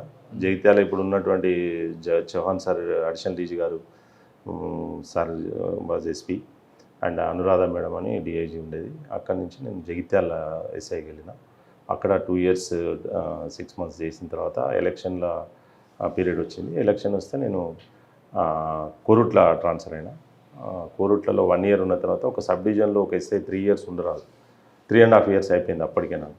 మళ్ళీ నేను రీపోస్టెడ్ టు కరీంనగర్ రూరల్లో పనిచేసిన. అచ్చా సార్, జగిత్యాల మూమెంట్ ఉంది, మెయిన్ క్యాటర్లంతా అక్కడ షెల్టర్స్, టాప్ లీడర్స్ అంతా. కానీ ఇంకో కొన్ని ఇష్యూస్ ఉంటాయండి. ఒకవైపు కమ్యూనలు, మరోవైపు గల్ఫ్ ఉద్యోగాల పేరు మోసాలు, కోరుట్ల వైపు ఒక వ్యభిచార వీధి, తర్వాత మెయిన్ టెంపుల్స్ అన్నీ కూడా మెయిన్ రోడ్ ఉంటాయి. కొండకట్టు కానీ లేదా ధర్మపురి టెంపుల్ కానీ, ఇవన్నీ కూడా ఒక బావి ఉంటుంది, ఆ బావి ద్వారా ల్యాండ్ ఇష్యూస్ ఉంటాయి. ఇవన్నీ ఎలా షార్ట్ అవుట్ తీసుకొచ్చారు? నేను ఎస్ఐ జగిత్యాలు ఉన్నప్పుడు మీరు అన్నట్టుగా మంచినీళ్ళ బావి ఏరియా, తర్వాత దాటగానే ఈ వేశ్యాగృహాలు, తర్వాత గల్ఫ్ సమస్యలు, ఫినాన్స్ సంస్థలు, అప్పుడే చంద్రశేఖర్ అని అప్పటికే కేసులని కోరుట్ల ఫైనాన్స్ అని ఒకటి ఉండేది, ఆ డైరెక్టర్ల మీద సో మెనీ కేసెస్ రిజిస్టర్ అయినాయి. తర్వాత అక్కడ ఉన్నటువంటి వాళ్ళందరూ కూడా గల్ఫ్కు ప్రతి ఇంటికి ఒకరు పోయేటువంటి సందర్భము, అలాంటి కేసులు, తర్వాత వాళ్ళని తీసుకుపోయి అక్కడ చీట్ చేయడము, తర్వాత passport issues, so many issues. Apart from this naxalite, దీంతో పాటు కమ్యూనల్ టౌన్లో ముస్లిం మెజారిటీగా ఉంటే ఒక కన్సిడరబుల్ స్ట్రెంగ్త్ ఉంటుంది వాళ్ళది. అలాంటి పొలిటికల్ ఇష్యూస్ ఉండేవా? పొలిటికల్, ఇప్పుడు జీవన్ రెడ్డి సార్ అప్పుడు కాంగ్రెస్ పార్టీలో ఆయన వాజ్ ఎమ్మెల్యే, నేను ఉన్నప్పుడు. తర్వాత ఆయన మినిస్టర్ ఉండే, R&B మినిస్టర్ ఉండే. తర్వాత రమణాథ్ సార్ ఇప్పుడు ఉన్నటువంటి బీఆర్ఎస్ పార్టీలో ఉన్నటువంటి, ఆయన తెలుగుదేశం పార్టీలో ఆయన అపోజిషన్. ఇవన్నీ ఎలా షార్ట్ అవుట్ చేసుకొచ్చారండి? అంటే యాజ్ ఏ సబ్ ఇన్స్పెక్టర్ ఆ రోజులలో అంటే అది పెద్ద పోలీస్ స్టేషన్స్ ఇవన్నీ కూడా. అంటే జిల్లాలో కొంత పేరుండి ఇట్లాంటి పనులు చేసి, ఇప్పుడు నేను ఒక ఆపరేషన్ మీకు ఎస్ఐలు చేసే పని కాదు అది. ఆయన నేను మంత్రి ముత్తారం ఏరియాలో ఆ రకంగా ఒక ప్రోగ్రెసివ్ ఐడియాలజీ తోటి పనిచేసినాం. అది ఆఫీసర్స్ అందరూ కూడా విత్ కోఆపరేషన్ ఆఫ్ ఆఫీసర్స్. ఇప్పుడు ఉన్నటువంటి మన డిఐజీ గారు, అప్పుడు నాకు డిఎస్పీ చౌహాన్ సార్, ఇప్పుడున్న మహబూబ్నగర్ డిఐజీ గారు నాకు డిఎస్పీ, ఎల్ఎస్ చౌహాన్ గారు నాకు డిఎస్పీ. అక్కడ గోదర్ఖండ్ డిఎస్పీ ఉండే. తన పీరియడ్లో నేను ఆ ఇండ్లు కట్టింది అదంతా కూడా. సార్ కూడా అలా పార్ట్. కానీ ఒక ఇష్యూ ఫోకస్ చేసి ఇక్కడ మీకు డైనమిషన్లు కనిపిస్తున్నాయి కదా ఇక్కడ. అదే మల్టిపుల్, ఇప్పుడు ఆ రోజులలో ఉన్నటువంటి డిమాండ్స్ అన్నీ కూడా ఒక SHO 100% ట్యాకిల్ చేయాల్సిందే, ఇన్ఫర్మేషన్ లాగాల్సిందే, ఉన్న సిస్టమ్ను ఉపయోగించుకోవాల్సిందే, డ్రైవ్ చేయాల్సిందే. అది ఆ రోజులలో ఉన్నటువంటి డిమాండ్. అది అట్లనే పనిచేయాల్సినటువంటి పరిస్థితి. There is no alternative arrangement. అంటే నిజంగానే వర్టికల్స్ అయిపోయినాయి, ఒక DA వచ్చిండు, ఇంకో సెకండ్ ఇన్స్పెక్టర్ వచ్చిండు, ఇంకొక ఆయన ఉన్నాడు, మనకి ఏదో సపోర్టివ్ ఏజెన్సీస్ ఉన్నాయి, అదర్ వింగ్స్ పనిచేస్తాయి. అంత సార్, ఈ మల్టీ డైమెన్షనల్ మీకు బాగా ట్రబుల్ వచ్చింది ఎక్కడ ఉందండి? ఏ సబ్జెక్ట్లో ఎక్కువ వచ్చేది? అంటే అలవాటు పడిపోయినాం. అంటే ఎక్కడ వచ్చేదంటే, మీరు అనేది చాలా గుడ్ క్వశ్చన్. అదేంటంటే ఎక్స్ట్రీమిజంలో పనిచేసేటప్పుడు మనకు ప్రజలకు ప్రాపర్టీ అఫెన్సెస్, టౌన్లలో పనిచేస్తూ ఎక్స్ట్రీమిస్ట్ వర్క్ చేసేది. మేము as a Karimnagar 1 town SI నేను టౌన్లో ఎక్కువ తక్కువ పని చేసేది. నన్ను I use to go every 15 days fortnightకి ఒకసారి నేను రైడ్స్కి పోయేటోని. టౌన్ ఎస్ఐగా రైడ్ పోరాదు యాక్చువల్లీ. ఇంత బిజీ పొల్యూషన్, కలెక్టరేట్ అక్కడే ఉంటుంది, DI జాబ్స్ అక్కడే ఉంటుంది, OSD జాబ్స్ అక్కడ ఉంటుంది, ఆపరేషన్స్ అక్కడి నుంచే నడుస్తాయి. చాలా బిజియెస్ట్ దిస్ థింగ్. అయినప్పటికీ కూడా నేను ఆపరేషన్స్కి పోవాల్సిన పరిస్థితి ఉండేది. నేను 1 town ఉండే నేను 2 encounters 3 encounters పార్టిసిపేట్ చేసిన. అంటే మీరు అర్థం చేసుకోండి. అట్లా మాకు ఇక్కడ ప్రాబ్లం వచ్చేది. ప్రాపర్టీస్ పోయేది దొంగతనాలు. దొంగతనాలు అయినప్పుడు డిటెక్షన్కు మళ్ళీ సబ్ ఇన్స్పెక్టరే కావాలి. అప్పుడు మళ్ళీ వేరే ఏజెన్సీ లేదు, నిజంగానే ఒక డిటెక్టివ్ వేరే ఉంది, లేకపోతే క్రైమ్ వర్క్ చేసేవాళ్ళు అట్లా ఏం అంత లేదు అప్పుడు. మళ్ళీ దాని వెంటబడి వాపి దాకా మీకు నాగ్పూర్ నుంచి బుట్టిబోరి, వార్దా, అక్కడ ఎక్కడ ఇప్పుడున్న డయ్యూ డామన్ దాకా పోయి ఓ బస్ వేసుకొని పోయి దాంట్లో వాళ్ళందరినీ పికప్ చేసుకొని, అక్కడ డర్టీయెస్ట్ ప్లేస్, అది డర్టీయెస్ట్ ప్లేస్ ఆఫ్ ఇండియా. ఇండియాలో ఉన్నటువంటి చెత్త అంతా అక్కడే తయారవుతుంది, దాన్ని తీసి మళ్ళీ రీసైకిల్ చేస్తారు, అక్కడికే చెత్త చేరుతుంది. ఈ చెత్త చేరే క్రమంలో వీళ్ళందరూ అక్కడ పోయి దొంగలంతా అక్కడ జమ అయిపోతారు. అదొక పెద్ద హబ్బు అది. అక్కడ మేము నైట్ ఆపరేషన్ చేసి తీసుకొచ్చిన సందర్భాలు వాళ్ళ దగ్గర 3, 4, 5 కేసు రికవరీస్ చేసి 100 కేసులు చేసినటువంటి హిస్టరీ. జగిత్యాల అసలు జగిత్యాల అది హెవెన్ ఫర్ అంటే వీటికి దొంగతనాలు చేయడానికి. దొంగలకు కాదు, మీకు బాగా ఎక్స్పీరియన్స్ ఉన్నట్లుంది. అదే నేను ఏం చెప్తున్నాం, అట్లా అంత ర్యాంపాంట్ దొంగతనాలు అయినప్పటికీ కూడా ఎందుకైతే అంటే నేను దొంగలను ఇంటరాక్ట్ చేసినప్పుడు వాళ్ళు చెప్పేటోళ్ళు ఏమని, అరే సార్ వీళ్ళు మేము ఏ దొంగ ఎఫర్ట్ సేమ్ సార్, మేము కొడతాం, ఏ ఇల్లు అయినా కూడా సేమ్ తాళం వల్ల కొట్టాలి, లోపడి పోవాలి. ఇప్పుడు అదే వేరే ప్రాంతంలో మేము చేస్తే ఆడ 2 తులాల బంగారం కూడా మాకు దొరకదు.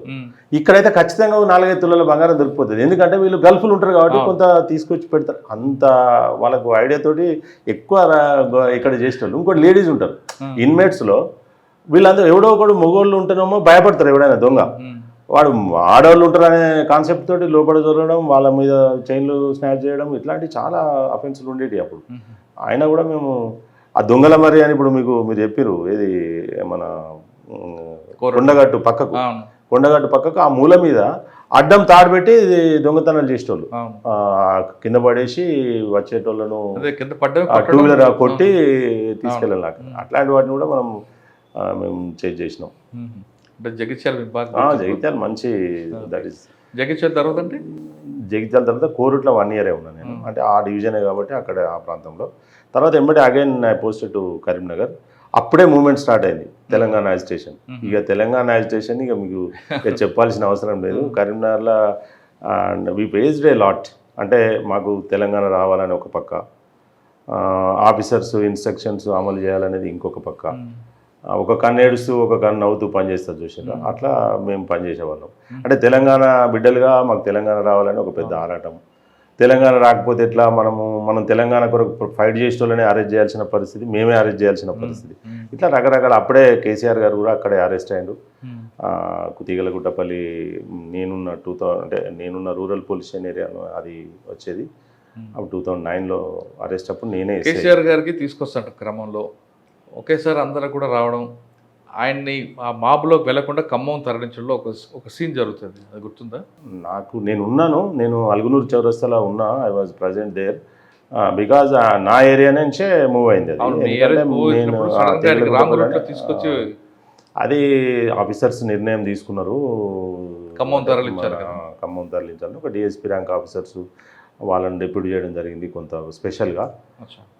తర్వాత ఒక డీజీ లెవెల్లో, అడిషనల్ డీజీ ఎన్టీ లెవెల్లో, పెద్ద లెవెల్లో జరిగినటువంటి ఆపరేషన్స్ కాబట్టి నేను అప్పుడు ఎస్హెచ్ఓ మాత్రమే కాబట్టి అంత నాకు డీటెయిల్గా డీప్గా లోపటి ఇన్స్ట్రక్షన్ నాకు తెలియకపోవచ్చు. కానీ ఆ incident happen at the time, నా లిమిట్స్ నా టైం. ఓకే, తర్వాత అండి ఆ తర్వాత నాకు ప్రమోషన్ వచ్చిందండి. ప్రమోషన్ వచ్చి I was posted to Godavarikhani one town. అక్కడే ఉందండి గోదావరిఖని వన్ టౌన్. ఇక డిఫరెంట్ ఛాలెంజింగ్. అంటే నా లైఫ్లో మీరు ఎప్పుడైనా కూడా గోదావరిఖనికి ఏ పబ్లిక్లా నేను మైక్ ముందు మాట్లాడుతున్నా ఎనీ టైం ఇంకొక 10 సంవత్సరాల వరకు కూడా, నా తర్వాత ఇంకొక 10 సంవత్సరాలు వెనుకకు తీసుకుంటే 20 సంవత్సరాలు వెనుకకు తీసుకుంటే ఒక ప్రకాష్ రెడ్డి సార్ పేరు వినబడుతుంది, ఒక వెంకటరెడ్డి సార్ పేరు వినబడుతుంది. వాళ్ళని నాకు కూడా తెలియదు వాస్తవంగా. అక్కడ ప్రజలలో నేను విన్న పేర్లు చెప్తున్నా. తర్వాత 1-2 ఆఫీసర్ల పేర్లు వినబడవచ్చు. కానీ ఎప్పటికీ మీరు ఏ టైంలో ఏ ప్రెస్ కానీ అంటే మా ఏజ్ గ్రూప్లో ఉన్నటువంటి మా తర్వాత 10 సంవత్సరాల చిన్నోళ్ళని అడిగినా కూడా 100% చెప్తారు. అట్లా ఫస్ట్ పోస్టింగ్ కాబట్టి చాలా ఎఫెక్టివ్గా పనిచేయాలనే ఆలోచనతో అప్పటికి చాలా దుర్భరమైన పరిస్థితులు ఉండే అక్కడ. అప్పటికే హైడ్రాయిడ్ అసాసినేషన్స్, తర్వాత పోలీస్ మీద చాలా అలిగేషన్స్, చాలా మర్డర్స్, ర్యాంపాంట్ మర్డర్స్, తర్వాత చాలా యాక్టివ్. ఇప్పుడు నీకు సినిమాలలో చూపెట్టినటువంటి రౌడీజం అంటే ఇక మీరు పరాకాష్ట అది. ఇక మీకు అంతకన్నా నేను ఎక్కువ చెప్పలేను.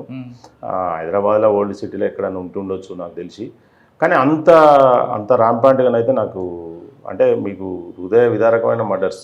ఒక మర్డర్ చేస్తే తలదీసి మానేర్ రివర్లో అంటే ఓదెల అంటే ఇక్కడి నుంచి ఓడేడు అని ఒక ప్లేస్ ఉంటుంది, గోదావరిఖని నుంచి ఒక 40 కిలోమీటర్స్ 50 కిలోమీటర్స్. నేను చేసిన మంతిని ముత్తారం దగ్గర ఉంటుంది ఆ ప్లేస్. అక్కడ మానేర్లో పెట్టేటోళ్ళు తీసుకుపోయే తల అంత కటింగ్ కొడితే మొత్తం తీసుకుపోయి మెడలు కోసుకున్నాడు, డేలో స్టాప్ చేసుకున్నాడు. ఎందుకంటే అంతగా వైలెన్స్ తయారైంది అక్కడ? అక్కడ ఈ కార్మిక పిల్లలు అంతా కూడా ఇప్పుడు లేదు, తర్వాత అది చాలా మార్పులు వచ్చినాయి ఈ మధ్య కాలంలో. ఆ సింగరేణి కల్చర్లో ఏమవుతుందంటే, సింగరేణిలో ఒక బస్తీ కల్చర్ ఉంటుంది, అంటే ఒక్కొక్క ఇల్లు దగ్గర ఇల్లు ఉంటాయి. తర్వాత ప్రతి ఇంటికి ఒక 50,000 నుంచి ఒక 70,000 రూపాయలు 100% వస్తాయి. ఎక్కడ కరువు ఉండని, ప్రపంచంలో ఏదైనా మునిగిపోని, ఎక్కడ పంటలు పండకపోని వాళ్ళకు మాత్రం ఫినాన్షియల్గా ఎకనామికలీ వాళ్ళకు మంచి ఇల్లు గడుస్తుంది. అంత ఇల్లిటరేట్ తట్టెత్తి పోసేటువంటి తండ్రి, తెలియని అమ్మ, వీడు స్టైల్గా 10వ తరగతి చదువుకొని ఫెయిల్ అయ్యి ఒక లవ్, అప్పటికే అట్లా అట్రాక్షన్స్ అన్నీ, అవైలబిలిటీ, డబ్బు ఎంతో కొంత ఇంట్లో వాని అవసరాలకు కావచ్చు, బట్టలకు, ఒక చిరంజీవి స్టైల్లో ఒక సినిమా యాక్టర్ స్టైల్లో తయారు కావడము, ఆ సినిమాలు చూడడము, ఆ సినిమాలాగా దాదాగిరి స్టార్ట్ చేయడము. ఈ వాడ ఇప్పుడు Ramesh Nagar, Tilak Nagar, Franklin colony, GM colony, ఇట్లా గ్యాంగ్స్ అన్నట్టు, గ్యాంగ్స్ వారు లాగా ఒకరి మీద ఒకడు చేసుకోవడము, వీడు వాడిని చంపడము, వాడు వీడిని చంపడము, పోలీస్ స్టేషన్ ముందటనే మర్డర్లు చేయడం. అసలు మీకు ఒకసారి చేయాలి, అది పెద్ద సినిమా 2-3 సినిమాలు చేయొచ్చు అన్న, పార్ట్ 1, పార్ట్ 2, పార్ట్ 3 అని చేయొచ్చు అక్కడ. మరి ఆ ఛాలెంజ్ ఎలా తీసుకున్నారు మీరు? ఛాలెంజ్ అంటే ఇక నా జీవితంలో నాకు ఎప్పటికీ ఎవర్ గ్రీన్, ఎప్పటికి గుర్తుండేటువంటి పోలీస్ స్టేషన్ అండ్ ప్రజలు నన్ను కూడా ఎప్పటికి గుర్తుంచుకుంటారని నేను అనుకుంటున్నా. అట్లనే నా పోలీసింగ్ ఉండేది అక్కడ. ఎవరు డిఎస్పీ? ఎవరు? డిఎస్పీ ఉదయ్ కుమార్ రెడ్డి అని. ఇప్పుడు మీరు అడగండి సార్ని, కూడా ఇక్కడ భద్రతలో ఉన్నారు. ఇప్పుడు భద్రతా ఆఫీసర్గా రిటైర్డ్ అయ్యాడు. But is a very good. Adilabad చేశారు ఆయన? Adilabad SP, Medak SP. ఆయన నాకు డిఎస్పీ, నేను ఇంటర్ కూడా చేశానండి. అంటే తీసుకురావడం తన్నడమేనా, ఇంకేముంది? ఇక అంటే మీరు రౌడీలను, అంటే నేనున్న పీరియడ్లో రౌడీ అనేటోడు అడుగు పెట్టాలంటే మన పర్మిషన్ ఉంటే పోలీసే ఉండాలి. లేదు, అంతే కరెక్ట్ చెప్పారు మీరు. అట్లనే చేసినాము. అట్లనే ఒక రౌడీ షీటర్ ఎన్కౌంటర్ కూడా జరిగింది నా పీరియడ్లోనే అక్కడ. ఎక్కడ? గోదావరిలో. రౌడీలందరూ కూడా వాళ్ళ పనులు వాళ్ళు చేసుకోవడానికి విశాఖపట్నము, ఒరిస్సా, ఇతర రాష్ట్రాలకు కూడా రాలేదు, ఇన్యాక్టివ్ కూడా అయిపోయింది. వాళ్ళ మీద అట్లా లీగల్ యాక్షన్ తీసుకోవడము, తర్వాత రకరకాల కౌన్సిలింగ్స్ ఇవన్నీ కూడా చేసి. ఎక్కువగా మీరు రోడ్డు మీద కొట్టేవారు కదా? అంటే మనము ఆ రోజులలో, ఇప్పుడు ఉమెన్ రైట్స్ కానీ ఇట్లాంటి ఈ రోజులలో మనం మాట్లాడితే మనం ఏది కూడా ఒకటి కూడా ఆ రోజు చేసినటువంటి చేయలేము. బట్ అక్కడ ఆ ట్రీట్మెంట్ అనేది అవసరం, అది అనిపించింది నాకైతే అప్పుడు. ఆ రోజులలో అది నడిచింది. కానీ ఇప్పుడు అంటే రౌడీని కొట్టకుండా అరెస్ట్ చేసి పంపొచ్చు కదా అంటే కొంతమంది వాదిస్తారు. అంటే అందరూ అరెస్ట్ చేసిండ్రు, ప్రతిసారి మర్డర్ అయింది. ఇప్పుడు 6వ మర్డర్ అయినాక 7వసారి నేను అరెస్ట్ చేస్తే 8వ మర్డర్ అవుతుంది, అంతే. దాని మేక్స్ నో డిఫరెన్స్. ఇప్పుడు డిఫరెన్స్ అనేది చూసుకోలేదా ఒక పోలీస్ ఆఫీసర్? మరి ఎట్లా నాకేమన్నా జరిగినా మంచిదే కానీ ఏమన్నా ఆగుతుందా ఇది అనేది కూడా చూసుకోవాలి కదా. ఇప్పుడు ఏదో అబెట్మెంట్ లెక్క నేను చేసిన, నా తర్వాత ఇంకోళ్ళు వచ్చి చేసింది, ఏం జరిగింది? ఏం జరగలే, అవన్నీ అక్విట్ అయిపోయినాయి, కేసులన్నీ అక్విట్ అయినాయి. వాళ్ళు ఎవరు ముందుకు వచ్చి సాక్ష్యాలు చెప్పలేదు. సరే, ఈ రోజులలో ఇంకా కొద్దిగా పకడ్బందీ వ్యవస్థ వచ్చింది కాబట్టి అంత ఈజీ కాదు. ఈ రోజు కాదు, అప్పుడు సంఘటన.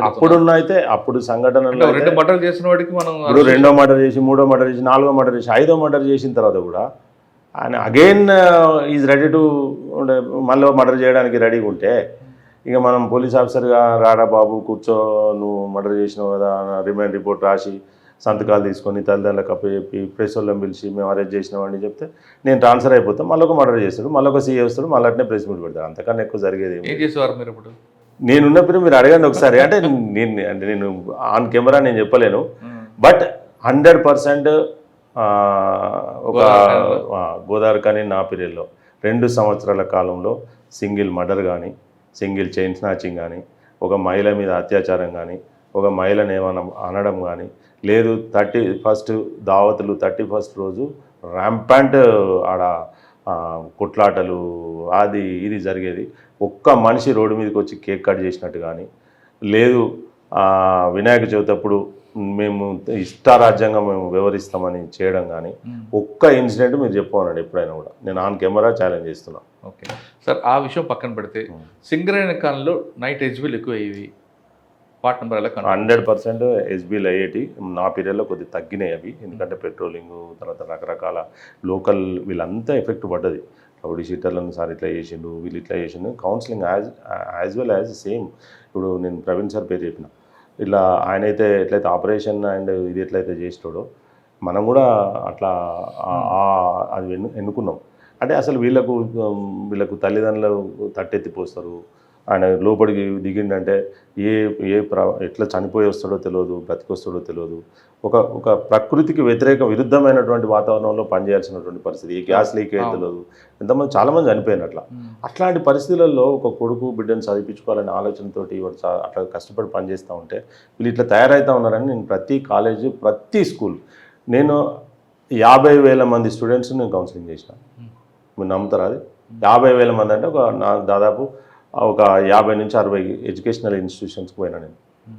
నేను చెప్పిన మీరు అందరు ఇట్లా, నేను అట్లాంటి మూలాలు ఉన్నటువంటి కుటుంబం నుంచి వచ్చి ఈరోజు నేను ఇన్స్పెక్టర్కి ఇక్కడ ఉన్నా, నేను తల్లిదండ్రులకు ఇంతో అంతో నేను డబ్బు పంపగలుగుతున్నా, ఇంత అన్నం పెట్టగలుగుతున్నా. మీరు కూడా అట్లాంటి పని చేయాలి. మీ తల్లి అట్లా కష్టపడి పని చేస్తే ఆ డబ్బులను మీరు దుర్వినియోగం చేస్తూ ఉన్నారు. మీరు ఇప్పటి నుంచి చదువుకోండి, ఇట్లాంటి క్రైమ్లో పార్టిసిపేట్ చేస్తే మాత్రం చాలా స్ట్రింజెంట్ యాక్షన్స్ ఉంటాయి అని మనం అట్లా కూడా గోదావరిఖండ్లో చేయడం జరిగింది. చాలా చాలా నాకు మనసుకు అంటే నాకు I'm very happy for that. అంటే నా జీవితంలో ఎప్పటికి గుర్తుంటుంది అది గోదావరిఖని. నేను నా డాటర్ హైదరాబాద్లో చదివితే ఒక కార్లో పోతుంది ఆమె, నేను ఒక కార్లో ఎక్కి పోతూ ఉంటే ఆ డ్రైవర్ తోటి ఎంగేజ్ చేయడానికి, అంటే వాళ్ళు కూడా సేఫ్టీ కొరకు ఆడపిల్లలు 3 ఎక్కిన తర్వాత పోలీసు టాపిక్ తీయాలనే ఆలోచన మా డాటర్కి ఉండేది ఎప్పుడు. అంటే పోలీసు ముచ్చట తీస్తూ ఉంటే ఎక్కడమ్మా మీది, మీరు గోదావరిఖానా మీది అని అంటే, అవును గోదావరిఖానే అని. ఎట్లా మహేష్ సార్ తెలుసా? ఎట్లా మహేష్ సార్ వాళ్ళ కొడుకు బిడ్డనే నేను అని. ఎట్లా మహేష్ సార్ డాటర్ వాను అని చెప్పేసి కొద్దిసేపు ఆపి సార్ ఇట్లా అట్లా అని చెప్తే మిగతా అమ్మాయిలు కూడా, ఇద్దరున్న అమ్మాయిలు కూడా నాతోటి అంకుల్ మీరు ఇట్లనట, మీరు ఇంత సాఫ్ట్గా పడతారు అట్లనట అని ఇట్లా. కానీ పోలీసింగ్ అనేది అలాగుంటారండి పోలీసు, లేదంటే జనంకి కొంతమంది రౌడీలకు భయం ఉంటుంది. సరే ఇక మనకు నేనైతే ఏమనుకుంటా అంటే, నేను ఎక్కడ పనిచేసినా మీకు 20 పోలీస్ స్టేషన్ల లిస్ట్ ఇస్తాను. మీరు anywhere you can enquire. 60% of the people, 40 నాకు ఎప్పుడు చెప్పకపోవచ్చు, నేను మంచోని కాకపోవచ్చు, వాళ్ళకి ఇంకేమన్నా కావచ్చు. 60% మార్క్స్ అయితే నేను ఎప్పుడు దాన్ని చూసుకొని పనిచేసేది. ఒక 60 అట్లీస్ట్ మనకు 60 అయితే ఉండాలి. 70 వస్తాయి, రాకపోతే రావు కానీ అన్నట్టుగా. గోదావరిఖని తర్వాత నేను బైన్సా వెళ్ళిన. అక్కడే ఉంది అసలు కథ అక్కడే మొదలైంది. కమ్యూనల్లో కూడా నేను చాలా ఎఫెక్టివ్గా పనిచేసిన. నేను పనిచేసిన పీరియడ్లో అక్కడ సింగిల్ ఎఫ్ఐఆర్, కమ్యూనల్ ఎఫ్ఐఆర్ కాలేదు. సార్ కమ్యూనల్ ఎఫ్ఐఆర్ కాకపోయినా దాని రూట్స్ వేరేగా ఉంటాయండి. బైన్స్లో ఎక్కడ ప్రపంచంలో ఏ ఇష్యూ జరిగినా బైన్స్ అంటుకుంటుంది. సాయంత్రం అయితే బైకులు తగలబెట్టడం, లేదా మసీదులో రావులు, ఇటువంటి కల్చర్ ఉంటుంది. ఆ కల్చర్ని ఎలా పోస్టపడింది? మీకన్నా ముందు నుంచి నడుస్తుంది అది. మీరు ఒకటే గుర్తుపెట్టుకోండి, 1950 నుంచి నేను ఆ చరిత్రను ఫస్ట్ అక్కడ పోయిన తర్వాత నేను కమ్యూనల్ అనే యాంగిలే కొత్త. అంటే మేము కర్నూలులో పనిచేసినాము, కమ్యూనల్ ఫ్రంట్ ఉంది, అంటే కమ్యూనల్ అంటే మిక్స్డ్ పాపులేషన్ ఉన్నటువంటి ప్లేసెస్లో చాలా ఎఫెక్టివ్గా పనిచేయగలిగాం. కానీ మన దగ్గర ఈ ఎక్స్ట్రీమిజం కావచ్చు, సమదరి కావచ్చు, తర్వాత ఈ హిందుత్వ ఫోర్సెస్ కానీ ఇట్లాంటి అంత క్లాష్ అయినటువంటి సందర్భాలు ఉండకపోయేది. మేము పనిచేసే రోజుల్లో కొద్దిగా ఉన్నప్పటికీ కూడా మేము పిలిచి ట్యాకిల్ చేస్తే ఆడికాడికి సబ్సైడ్ అయిపోయేది. వినాయక చవితి కావచ్చు, సమదర్, రంజాన్ కావచ్చు, అవన్నీ. అట్లాంటి సందర్భం నుంచి ఎక్స్ట్రీమ్ దాంట్లోకి నేను పోయినా. ఎక్స్ట్రీమ్ దాంట్లోకి పోయినప్పుడు మనం అసలు స్టడీ చేద్దాం ఒకసారి అసలు ఎందుకని అని చూస్తే వాస్తవంగా అక్కడ ప్రోయాక్టివ్గా ఉన్నటువంటి పోలీస్ ఆఫీసర్స్ చాలామంది, నాకు తెలిసిన ఆఫీసర్స్, నేను పనిచేసిన ఆఫీసర్స్ చాలామంది పనిచేసాను అక్కడ. వాళ్ళు పనిచేసినప్పుడు కాలేదు. మీరు చూడండి, రికార్డ్స్ తీసి చూడండి, కాలేదు. సరే నేను మా ఆఫీసర్స్ని ఎవరినో నేను తప్పు పట్టట్లేదు. ఎవరైతే ప్రోయాక్టివ్ పోలీసింగ్ లేదు, ఎవరైతే యాక్టివ్, మీరు అన్నారు ప్రెస్ మీట్ పెట్టచ్చు కదా, వాళ్ళను రిమైండ్ చేయొచ్చు కదా అని, అట్లా ఎవరైతే ఉన్నారో ఆ టైంలో కొంత వాళ్ళు జరిగినాయి. అట్లా అక్కడ నేను ఛాలెంజింగ్ ఏంది అసలు, ఎవ్రీడే ఒక ఛాలెంజింగ్. అక్కడ భీమన్న ఒక ఎస్ఐ, మీరు భీమన్న అంటే ఆయన వెళ్ళిపోయాడు. నేనున్న సమయంలో పురుషోత్తం అని ఒక ఇన్స్పెక్టర్ ఉండేది, తర్వాత వాసుదేవరావు అని ఒక ఇన్స్పెక్టర్ పనిచేసిండు, తర్వాత నా దగ్గర రవిప్రసాద్, సంజీవ్, తర్వాత అక్కడ చాలామంది ఆఫీసర్స్ ఒక 10-12 మంది. బైక్స్లో ఆ ప్రాబ్లం సాల్వ్ అవ్వాలంటే కేసులు పెట్టాలి, రిమైండ్ చేయాలని కొంతమంది ఆఫీసర్లు అంటారు. కాదు, బైక్స్లో చిన్న ఇష్యూ వచ్చినా దాన్ని పెద్ద కర్రతో కొట్టాలి అన్నది కొంతమంది ఆఫీసర్లు. ఒకటండి నేను నేర్చుకున్నది, అందులో ఫస్ట్ కమ్యూనల్ ఫ్రంట్లో పనిచేసేటప్పుడు 100% బయాస్గా, అంటే ఏ మాత్రం పోలీస్ ఆఫీసర్గా నువ్వు హిందూ కావచ్చు, ముస్లిం కావచ్చు, నీ లోపల మతాన్ని ఫస్ట్ తీసేయాలి. నెంబర్ 1, ప్రతి మనిషిని మనిషిలాగా చూడడం నేర్చుకోవాలి. అక్కడ ఫస్ట్ పోగానే చేయాల్సినటువంటి ఫస్ట్ పని అది. తర్వాత స్ట్రింజెంట్గా యాక్ట్ చేయడం అనేది, ప్రోయాక్టివ్గా ఉండడం అనేది 100% చేయాలి. ఎందుకు చేయాలంటే భయం అనిపిస్తుంది మనిషికి. అక్కడ ఉన్నటువంటి పరిస్థితులు, అక్కడ ఉన్నటువంటి మాబు సైకాలజీ, మీదకి వచ్చేటువంటి గుంపు, ఇదంతా కూడా భయం అవుతుంది ఏ మనిషికైనా. కానీ మేము ఎక్స్ట్రీమిజంలో పనిచేసి ఉండి అక్కడికి పోయినాం కాబట్టి అంత పెద్ద మనకేం వాళ్ళ భయానికి ఏం లోన్ కాలే. కాకపోతే దాన్ని డిఫరెంట్గా ట్యాకిల్ చేయాల్సినటువంటి పరిస్థితి ఉంటుంది. కాబట్టి ఎప్పుడు కానీ 100% మనము ఇష్యూ కాకముందే పిలిచి మాట్లాడడం. కానీ ఇక్కడ మీరు ఒకటి కంపేర్ చేశారు, నక్సల్స్ మూమెంట్ని దీన్ని చూస్తే నక్సల్స్ మూమెంట్లో ఒక టార్గెట్నే కొడతారు. ఇక్కడ మూమెంట్లో పోలీస్ ఎవరు ఎటు చూస్తారో వచ్చిన రాయి కూడా తెలియదు. మరి రెండింటినీ ఒకటి ఫస్ట్ ఆఫ్ ఆల్ మనము జమ కానిచ్చి వాళ్ళను, అందులో ఒక పెద్ద గుణం ఏముంటుందంటే వితిన్ నో టైము గుమి కుడతారు. అక్కడ ఎప్పుడు కానీ గుంపులుగా వచ్చేస్తారు. వచ్చినాక ఫ్లేరప్ అయిపోతుంది ఒట్టిగానే. అంటే ఇష్యూ ఒకటి ఉంటుంది అక్కడ, వీళ్ళు వన్ సైడ్గా ఫ్లేరప్ చేస్తారు, వీళ్ళు వన్ సైడ్గా, రెండు గ్రూపులు కూడా ఎవరేం తక్కువ కాదు. వీళ్ళు ఇట్లనే ఫ్లేరప్ చేస్తారు, వాళ్ళు అట్లనే ఫ్లేరప్ చేస్తారు. ఎవరి ఓన్ సైడ్ నుంచి వాళ్ళు చేస్తారు. చేసినప్పుడు వాళ్ళు అగ్రెసివ్గా వాళ్ళు తయారైపోతారు, వీడు అగ్రెసివ్గా వీడు తయారైపోతాడు. మధ్యలో పోలీసు ఉంటుంది అక్కడ. వీళ్ళిద్దరిని ట్యాకిల్ చేద్దాము, మాట్లాడదాము, బక్వాస్ పెడదాం, వీళ్ళతో ముచ్చట పెడదాం అంటే అవుట్. మనం అవుట్ అయినట్టే. మనం ఫస్ట్ అక్కడికి రాగానే ఫస్ట్ మాబ్ను అస్సలే కానియదు. ఈ ఎల్డర్స్ను కూడా వాడు వినడు. వెనకాల వచ్చినాడు మీరు పక్కన జరగని వాళ్ళ సంగతి మేము చూసుకుంటాం అంటాడు తప్ప, ఎల్లరు ఈయన జాబిరి చెప్తే నేను ఇంటా, ఈయన రాజు చెప్తే నేను ఇంటా, రెడ్డి చెప్తే నేను ఇంటా అనేది ఏమి ఉండదు అక్కడ. ఆయన కూడా పక్కన జరిగిపోతాడు. నిజంగా కూడా వాళ్ళకు ఎల్డర్స్కి చేయాలని లేకపోయినప్పుడు కూడా యూత్ వినదు. ఆ కమోషన్ అట్లుంటుంది అక్కడ ఉన్నటువంటి. మాపు రాగానే దిగడగానే కొట్టాలి ఏమో. మనం ఫస్ట్ అప్పర్ హ్యాండ్ అయినామంటే, పోలీస్ అప్పర్ హ్యాండ్ డేర్గా ధైర్యంగా ఎవడైతే పనిచేస్తాడో ఏం కాదు అక్కడ. ఫస్ట్ ఓవర్ యాక్షనే బెస్ట్. ఆడ ఇన్యాక్షన్ అయితే. కొంతమంది ఆఫీసర్లు కేసులు కట్టి చార్జ్ షీట్లు ఇచ్చి కోర్టు చుట్టూ తిప్పుతున్నారు కదండి. అది తర్వాత సెకండరీ. అది ఫస్ట్ 5 నిమిషాలలోనే కాలుతుంది, కూలుతుంది. మీకు కమ్యూనల్ ఎక్కువ టైం తీసుకోదండి. కరెక్ట్ 10 మినిట్స్ లోపల 15-20 ఇండ్లు కూలిపోతాయి, కాలుతాయి, ఒక 20 వెహికల్స్ కాలిపోతాయి. పొడుసుడా సంపుడా 10 నిమిషాలలో అయిపోతుంది. అది మనకు తెలియదు. అది ఈ వాడకి ఇట్లా అవుతుంది, ఆ వాడలో ఇంకో దిక్కు అవుతుంది. నువ్వు ఎటు దిక్కు అనిపోతావు, ఎన్ని దిక్కులు ఉంటావు. ఫస్ట్ ఎప్పుడైతే జరిగిందో మెయిన్ ఇన్సిడెంట్, అక్కడ మన యాక్షన్ గట్టిగా ఉంటే మనం స్ప్రెడ్ అవుతాం. మనకు రీఎన్ఫోర్స్మెంట్ వస్తుంది, ఆ టైం దొరుకుతుంది, ఆ బ్రీత్ టైం దొరుకుతుంది. నువ్వే ఇట్లా ముచ్చట పెట్టుకుంటా కూర్చుంటే వాళ్ళు ఎక్కువ మంది అయిపోతారు. నీకు బ్రీత్ టైం దొరకదు, నీ రీఎన్ఫోర్స్మెంట్ రాదు. జరగాల్సిందంత జరుగుతుంది. వస్తే ఏం లాభం? 15 రోజులు ఆడ ఒట్టిగానే కాపలు కాసుకుంటా, రోడ్ల మీద పెట్రోలింగ్ చేసుకుంటా, ఖాళీ కూలినాక ఇంకేముంటుంది అండి? నాకు అర్థం కాదు. ఏదైనా కూడా ఫస్ట్ ప్రొయాక్టివ్గా చేస్తే ఫస్ట్కు ఎందుకు కొట్టినామని అడుగుతారు కావచ్చు. సారీ సార్ నువ్వు కొట్టాల్సి వచ్చింది, కొట్టినావు. అంతకన్నా ఎక్కువ ఏమవుతుంది? ఇంకేం చేస్తారు తర్వాత? ఏమైతే ఆఫీసర్స్ కూడా తెలుసు ఆ విషయం. సరే ఏమన్నా అడిగినా కూడా, అరే ఎందుకే అంతగానో ఎందుకు కొట్టిరు, కొట్టాల్సి వచ్చింది అని అంటే, కొట్టాల్సి వచ్చింది సార్, కొట్టినాం. ఏం కాలేదు, ఏం కాదు, మనం కొట్టలేదు, అవన్నీ జరిగిపోయినాయి. అంటే కొట్టడం అంటే డిస్బర్స్ చేయడం. కొట్టడం అంటే వాళ్ళు రాయి విసురుతూనే ఉంటారు. ఇక వాళ్ళు ఎవ్వరు పెల్టింగ్ చేయకుంటుండరు. Stone pelting first stone pelting అవుతుంది. మన వాహనాలు పలుగుతాయి, మనోళ్ళకు దెబ్బలు తాకుతాయి. మనం ఏం చేయకుండా అడగు నిలబడితే ఇక అంతే. ఇక మరి అది ఆగదండి. ఏదైనా ఆగుతుంది. ఎనీథింగ్ మనం ఆపొచ్చు. రైతులను ఆపొచ్చు, మహిళలను ఆపొచ్చు, యాజిటేషన్స్ని ఆపొచ్చు, దేనైనా ఆపొచ్చు. కానీ ఈ ఉన్మాదం, ఈ మత్తు అలా చేసేటువంటి వాటిని మనం చాలా స్ట్రింజెంట్గా ఉంటే, ఇద్దరిని ఈక్వల్గా చూసి, ఇద్దరు దాంట్లో ఎవరైతే అగ్రెసివ్గా అన్నెసరీగా ఇట్లాంటి వాటిలకు ఇండల్జ్ అవుతూ ఉంటారో వాళ్ళని ఫైండ్ అవుట్ చేసి మనం చేయగలిగితే లీగల్ యాక్షన్ చేయాలి. 100% లీగల్ యాక్షనే ఇప్పుడు కరెక్టు. ఎందుకంటే మొన్న పీడియాక్స్ 20-30 మంది మీద పీడియాక్స్ పెడితే సంవత్సరాల కొద్ది జైలు పోయింది. మేము పనిచేసినప్పుడు అవి లేవు. ఆ పీడియాక్ట్ ఉన్నప్పటికీ కూడా ఇన్వోక్ చేసేటువంటి పరిస్థితి ఆ రోజులలో ఏం లేదు. ఆ అప్పుడు కేవలం బైండ్ ఓవర్లే కదా. తర్వాత వచ్చింది పీడియాక్ట్, టైంలో బైండ్ ఓవర్లే. బైండ్ ఓవర్ చేయడం. బైండ్ ఓవర్ చేస్తే ఏముందండి? ఏం బైండ్ ఓవర్ చేస్తే ఏమొస్తుంది?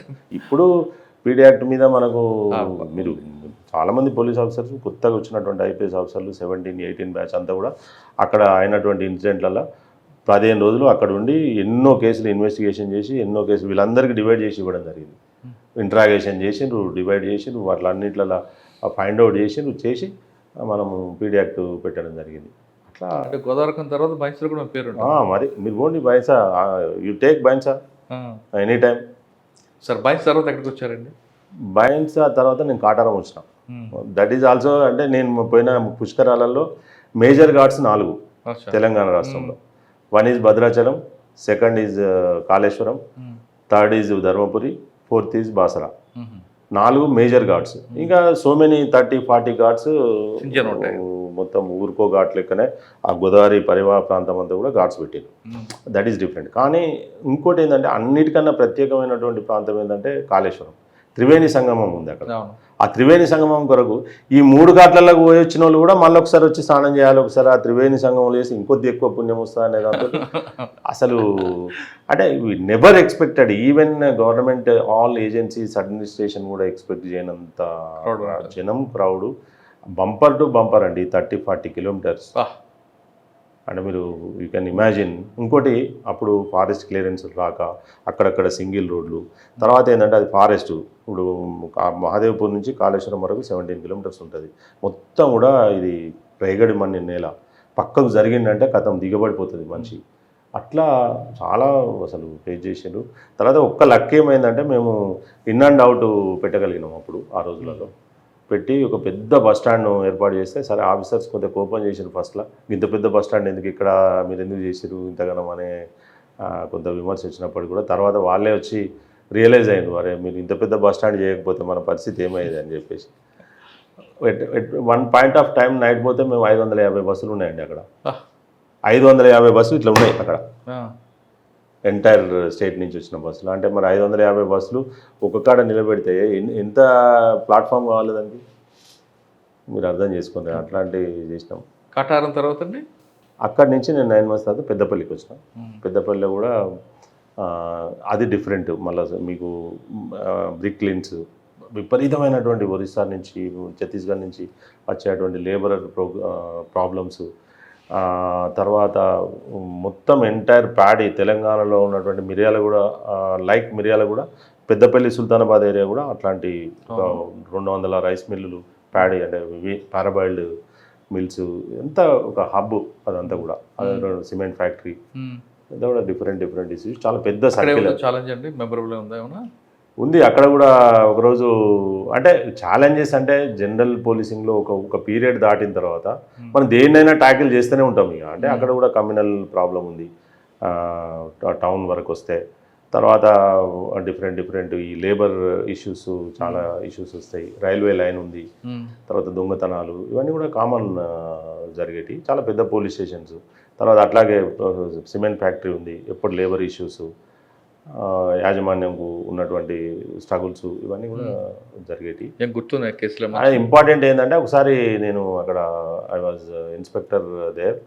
అక్కడ ఒక పార్దీ గ్యాంగ్ అంటే చాలా పెద్ద, మీకు తెలుసు, వాళ్ళు మర్డరర్స్. అంటే ఒక 20-30 కేసులలో ఉన్నటువంటి వాళ్ళు. శివకుమార్ సార్ అని ఇప్పుడు సార్ ఎక్కడ ఉన్నాడో సూపరింటెండెంట్ ఉండేది అక్కడ. జైలు నుంచి వాళ్ళు నైట్ 2 o'clock 1:30కి అట్లా పైకి వెళ్ళి దునికి తప్పించుకొని వచ్చారు వాళ్ళు. పెద్ద జైలు నుంచి కాదు, కరీంనగర్ జైలు నుంచి. 30 kilometers కదా. అంటే ఆయన అందరిని అలర్ట్ చేస్తూ ఉంటే ఏ పోలీస్ ఆఫీసర్ సరిగా లేపలేదంట ఫోన్ అనేది. అంటే 3 o'clock 2 o'clock టైంలో చేస్తే చేయాలి, ఎక్కువ మంది చేస్తారు. నేను ఎందుకో 2 తర్వాత ఏ ఫోన్ వచ్చినా కూడా జనరల్గా నేను లిఫ్ట్ చేస్తాను. ఎందుకంటే ఏదైనా కూడా కష్టం ఉంటే చేస్తారు. ఇక మనలో ఆట పట్టేయడానికైతే వాడు చేయడు ఆ టైంలో. సరే నేను కూడా మార్నింగ్ అవర్స్లో జనరల్గా లేచి నేను కొద్దిగా వర్కౌట్కి వెళ్ళి రన్ చేసే హ్యాబిట్ ఉండే. అయితే నాకు ఒక టీము, నాకు 2 గన్మెన్లు, తర్వాత నాతో వచ్చేటువంటి ఎస్ఐస్ కొంతమందిని నేను తీసుకుపోయాను. అట్లా మా టీం అంత ఉంది ఆ రోజు. టీం అంత ఉంటే నా దగ్గర ఉన్న క్రైమ్ టీంకు నేను ఎంబటే ఆయన ఫోన్ ఎత్తిన. సార్ అంటే, అరే మహేష్ నువ్వు ఒక్కొని ఎత్తినవు పోయి అది అని అంటే, ఏం సార్ అంటే ఇట్లా అయింది సార్, ఇట్లా ఛత్తీస్గఢ్ నుంచి ఇట్లా నాకు చాలా ఇంపార్టెంట్ అబ్బా అది. నాకు చాలా ఇబ్బంది ఉంటుంది అది అది అంటే అరే అంత అఫెన్సులు చేసిన పెద్ద గ్యాంగు అట్లా తప్పించుకుంటే ఎట్లా సార్ అదే నేనైతే నా ఎఫర్ట్ నేను చేస్తా, రైల్వే స్టేషన్లో నేను నిఘా పెడతా సార్, ఏదైనా ఉంటే నేను చూస్తలేను సార్ అని చెప్పిన మీకు టచ్లు ఉంటలేండి సార్ అని చెప్పి నేను రన్కి వెళ్ళాను. గ్రౌండ్కి వెళ్ళినాక జస్ట్ 5 రన్ అయిపోయింది మాది. మా కానిస్టేబుల్స్కి నేను ఇన్స్ట్రక్షన్స్ ఇచ్చిన, ఆనంద్ రవి అని వాళ్ళు రైల్వే స్టేషన్లో ఉన్నారు. రైల్వే స్టేషన్ నుండి వాళ్ళు ఏం ఫోన్ చేశారంటే నాకు, సార్ ఒకడు ఇట్లా అనిపిస్తాను మరి పట్టుకోవాలా సార్ అంటే, పట్టుకోనేదో పట్టుకోరా భయ్, కాకపోతే వదిలేద్దాము, ఇప్పుడు పట్టుకోకపోతే ప్రాబ్లం కానీ నువ్వు పట్టుకోవాలా సార్ అని అడుగునేదే అని నేను అన్నా. అనేసరికి వాళ్ళు ఒక 2 ఉరుకుతున్నారు, 2 పట్టుకున్నారు. వాళ్ళు 2 పట్టుకున్నారు. మొత్తం 4 కింద పడితే 4 or 3 నాకు అంత స్పెసిఫిక్ నెంబర్ తెలియదు. పట్టుకున్నాడు వాడే సార్ ఇట్లా అని ఇట్లా చెప్తాడు, భాష రావట్లేదు. వాడు రన్ తీసుకున్నాడు. రన్ తీసుకుంటే మొత్తం పొలాలు ఒక 4-5 కిలోమీటర్స్. అప్పుడు మళ్ళీ రామగిరి హిల్లాకు టచ్ అవుతుంది అక్కడ మనం. అటు వాళ్ళు రన్ తీసుకుంటే మేము ఉన్న ప్లేస్కు వాళ్ళు రన్ తీసుకునే ప్లేస్కు ఒక 1/2 కిలోమీటర్ ఉంటుంది. మేము ఆ బ్రిడ్జ్ మీదకి, మంతిని బ్రిడ్జ్ మీదకి వచ్చి చూసేసరికి ఇక నేను అప్పుడే షూ ఇప్పేసి అప్పటికి రన్ చేసి ఉన్నాం. మేము 5-6 పిస్టల్ తీసుకొని, ఇక ఒక పిస్టల్ అయితే ఉంటుంది కదా మన దగ్గర, పిస్టల్ తీసుకొని ఇక మరి వాళ్ళు డ్రీడెడ్ దిస్ థింగ్, వాళ్ళంతా చాలా అఫెన్సివ్ ఉన్నోళ్ళు అని మేము రన్ చేస్తున్నాం. మాకు వాళ్ళకు డిస్టెన్స్ తగ్గుతున్నది. పోయి నేను ఆ టైంలో ఆ చుట్టుపక్కల ఊళ్ళల్లో మనకు ఉన్నటువంటి క్లబ్స్, సర్పంచులు వీళ్ళకి ఫోన్ కొట్టరా అని చెప్తూనే ఉన్నా. ఈ 4 ఊళ్ళకి కొట్టువాను, ఫస్ట్ 4 ఊళ్ళలో జనాలను అలర్ట్ చేయమని చెప్పి. 6 o'clock 5 o'clock అంటే అందరు ఇంకా అలర్ట్ కారు. పోయిన తర్వాత ఒక చేజ్ చేసి ఒక 4 kilometers తర్వాత వాళ్ళు ఒక అరటి తోటల పడిపోయారు మొత్తానికి. వాళ్ళకి ఎగ్జాస్ట్ అయినా అంటే 30 kilometers రన్ చేసుకుంటూ వచ్చిన కాబట్టి వాళ్ళకు ఎగ్జాస్ట్ అయిపోయారు. వాళ్ళకి ఏముంటుంది, అలా పడిపోతే మేము పోయి చూసేసరికి మొత్తం ఇట్లా అందరిని పెట్టి ఇట్లా చూసినాం. అసలు ఆ రోజు కూడా ఏదో అయ్యేది అక్కడ, కాకపోతే ఏంటంటే అప్పటికే ప్రెస్ వాళ్ళు ఉరికొచ్చారు, అందరికి వచ్చి కెమెరాలు పెట్టి అందరినీ పట్టుకున్నాము. అప్పుడు జోయల్ సార్ ఎస్పీ ఉండే, జోయల్ సార్ కూడా ఒక అగైన్ అండ్ అగైన్ రిక్వెస్ట్ చేసి, అరే వాళ్ళని ఏమనకండి, మీరు వాళ్ళని ఏమనకండి, పట్టుకోరు కానీ ఏమనకండి అని చెప్పేసి. అంటే వాళ్ళను చాలా అద్భుతమైనటువంటి క్యాచ్ అది. స్టేట్ వైడ్ ఈ రోజులలో అయితే సోషల్ మీడియా, ట్విట్టర్లు మారుమూతలు మోగుతుండే. కానీ వాళ్ళు పట్టుకుంటే మిగతా దొంగల్లో దొరికే కదండి. వాళ్ళు ఫస్ట్ అవతల వ్యక్తిని కొట్టడమే అది. పార్టీ అన్న వాళ్ళ ఆర్జిన్లో ఉంది, గిరిజనుల కదా జంతువు మీద అలా కొడతారు. ఖచ్చితంగా కొట్టడము. చిన్న 1 తులా గోల్డ్ కూడా ఒక మనిషిని చంపేస్తారు వాళ్ళు. చంపకుండా పోరు, ఇంజురీ చేయకుండా పోరు, తల మీద కొడతారు. 100% తల మీదనే కొడతారు వాళ్ళు. అట్లా ఓకే. అక్కడ నుంచి ఎక్కడికి వచ్చారు? పెద్దపల్లి నుంచి. అక్కడి నుంచి పెద్దపల్లి నుంచి నేను మంచిర్యాల ఇన్స్పెక్టర్కి వెళ్ళా. మంచిర్యాల ఒక 1.5 years పనిచేసి అక్కడే ఉంది. అక్కడ ఇక టౌన్ పరిస్థితులు, విపరీతమైనటువంటి దొంగతనాలు అంటే ఇక అసలు మామూలు కావు అక్కడ. తర్వాత చాలా పెద్ద town, single police station, all political issues కావచ్చు. తర్వాత కమ్యూనల్ కూడా అంత పెద్ద సెన్సిటివ్ ఏం కాదు. కమ్యూనల్గా మిక్స్డ్ కమ్యూనిటీ ఉన్నప్పటికీ కూడా పెద్ద సెన్సిటివ్ ఏం కాదు. అది ఒక ఛాలెంజింగ్ క్రైమ్లా ఛాలెంజింగ్ అదే. ఎందుకంటే డిస్పోజల్స్ చాలా హై యూఐ అండర్ ఇన్వెస్టిగేషన్ కేసులు చాలా ఎక్కువ ఉండేది. వాటి అన్నిటిని కూడా మనం ఒక స్ట్రీమ్ లైన్ తీసుకురావడము అంతా కూడా బాగానే వర్క్ చేసినాం అక్కడ. అక్కడి నుంచి మందమరి సిఐగా పోయినా నేను. మందమరి సిఐగా, ఇన్స్పెక్టర్ ఇది. అక్కడి నుంచి సిఐ మందమరి, మళ్ళీ సర్కిల్ ఇన్స్పెక్టర్గా. అప్పుడు 4 పోలీస్ స్టేషన్లు, బసంత్ నగరు, కాశీపేట, మందమరి, రామకృష్ణపూర్, మొన్న కేతన్పల్లి ఇష్యూ అదంతా జరిగింది ఆ పోలీస్ స్టేషన్. ఇదంతా 4 పోలీస్ స్టేషన్లు. అప్పుడు మళ్ళీ సింగరేణి ఇష్యూస్. బెల్లంపల్లి కూడా చేశారు. బెల్లంపల్లి ఏసీపీగా చేసిన, మళ్ళీ పెద్దపల్లి ఏసీపీగా పనిచేసిన. ఏసీపీ కాదా? ఇప్పుడు మీరు మంచిర్యాల, మందమరి తర్వాత ప్రమోషన్ వచ్చింది. మీరు కరీంనగర్ చేయలేదా ఇన్స్పెక్టర్గా? కరీంనగర్ ఇన్స్పెక్టర్ చేయలేదు నేను. ఎస్ఐగా 7 years పనిచేసిన, 6-7 years పనిచేసిన అక్కడ. కాదా, టోల్ గేట్ పక్కన ఒక హెచ్బి అవుతుంది, గుర్తుందా మీకు? ఇది చాలా, ఇప్పుడు నేను చెప్పాలంటే చాలా ఇంపార్టెంట్ కేసెస్ కూడా, డకాయిటీస్. తర్వాత నేను operation I was SI Jagtial. SP sir ఎవరు, మన చవాన్ సార్ ఎస్పీ సార్, ఇప్పుడు అడిషనల్ ఈజీ సార్, ఇప్పుడు ఎన్ఫోర్స్మెంట్లో ఉన్న సార్ ఎస్పీ సార్. నేను కోర్టు ఎవిడెన్స్కి వస్తే నేను ఒక నక్సలైట్తో డీల్ చేస్తున్నా. అప్పటికే డీల్ అంటే వాళ్ళతో నెగోషియేట్ చేస్తున్నా, డైరెక్ట్ దళంలోకి వెళ్ళి డీల్ చేస్తున్నా. నాకు క్లాస్మేట్ ఉంటాడు వెంకన్న అని వరంగల్లో, వాళ్ళకి రిలేటివ్ అన్నట్టు వాడు.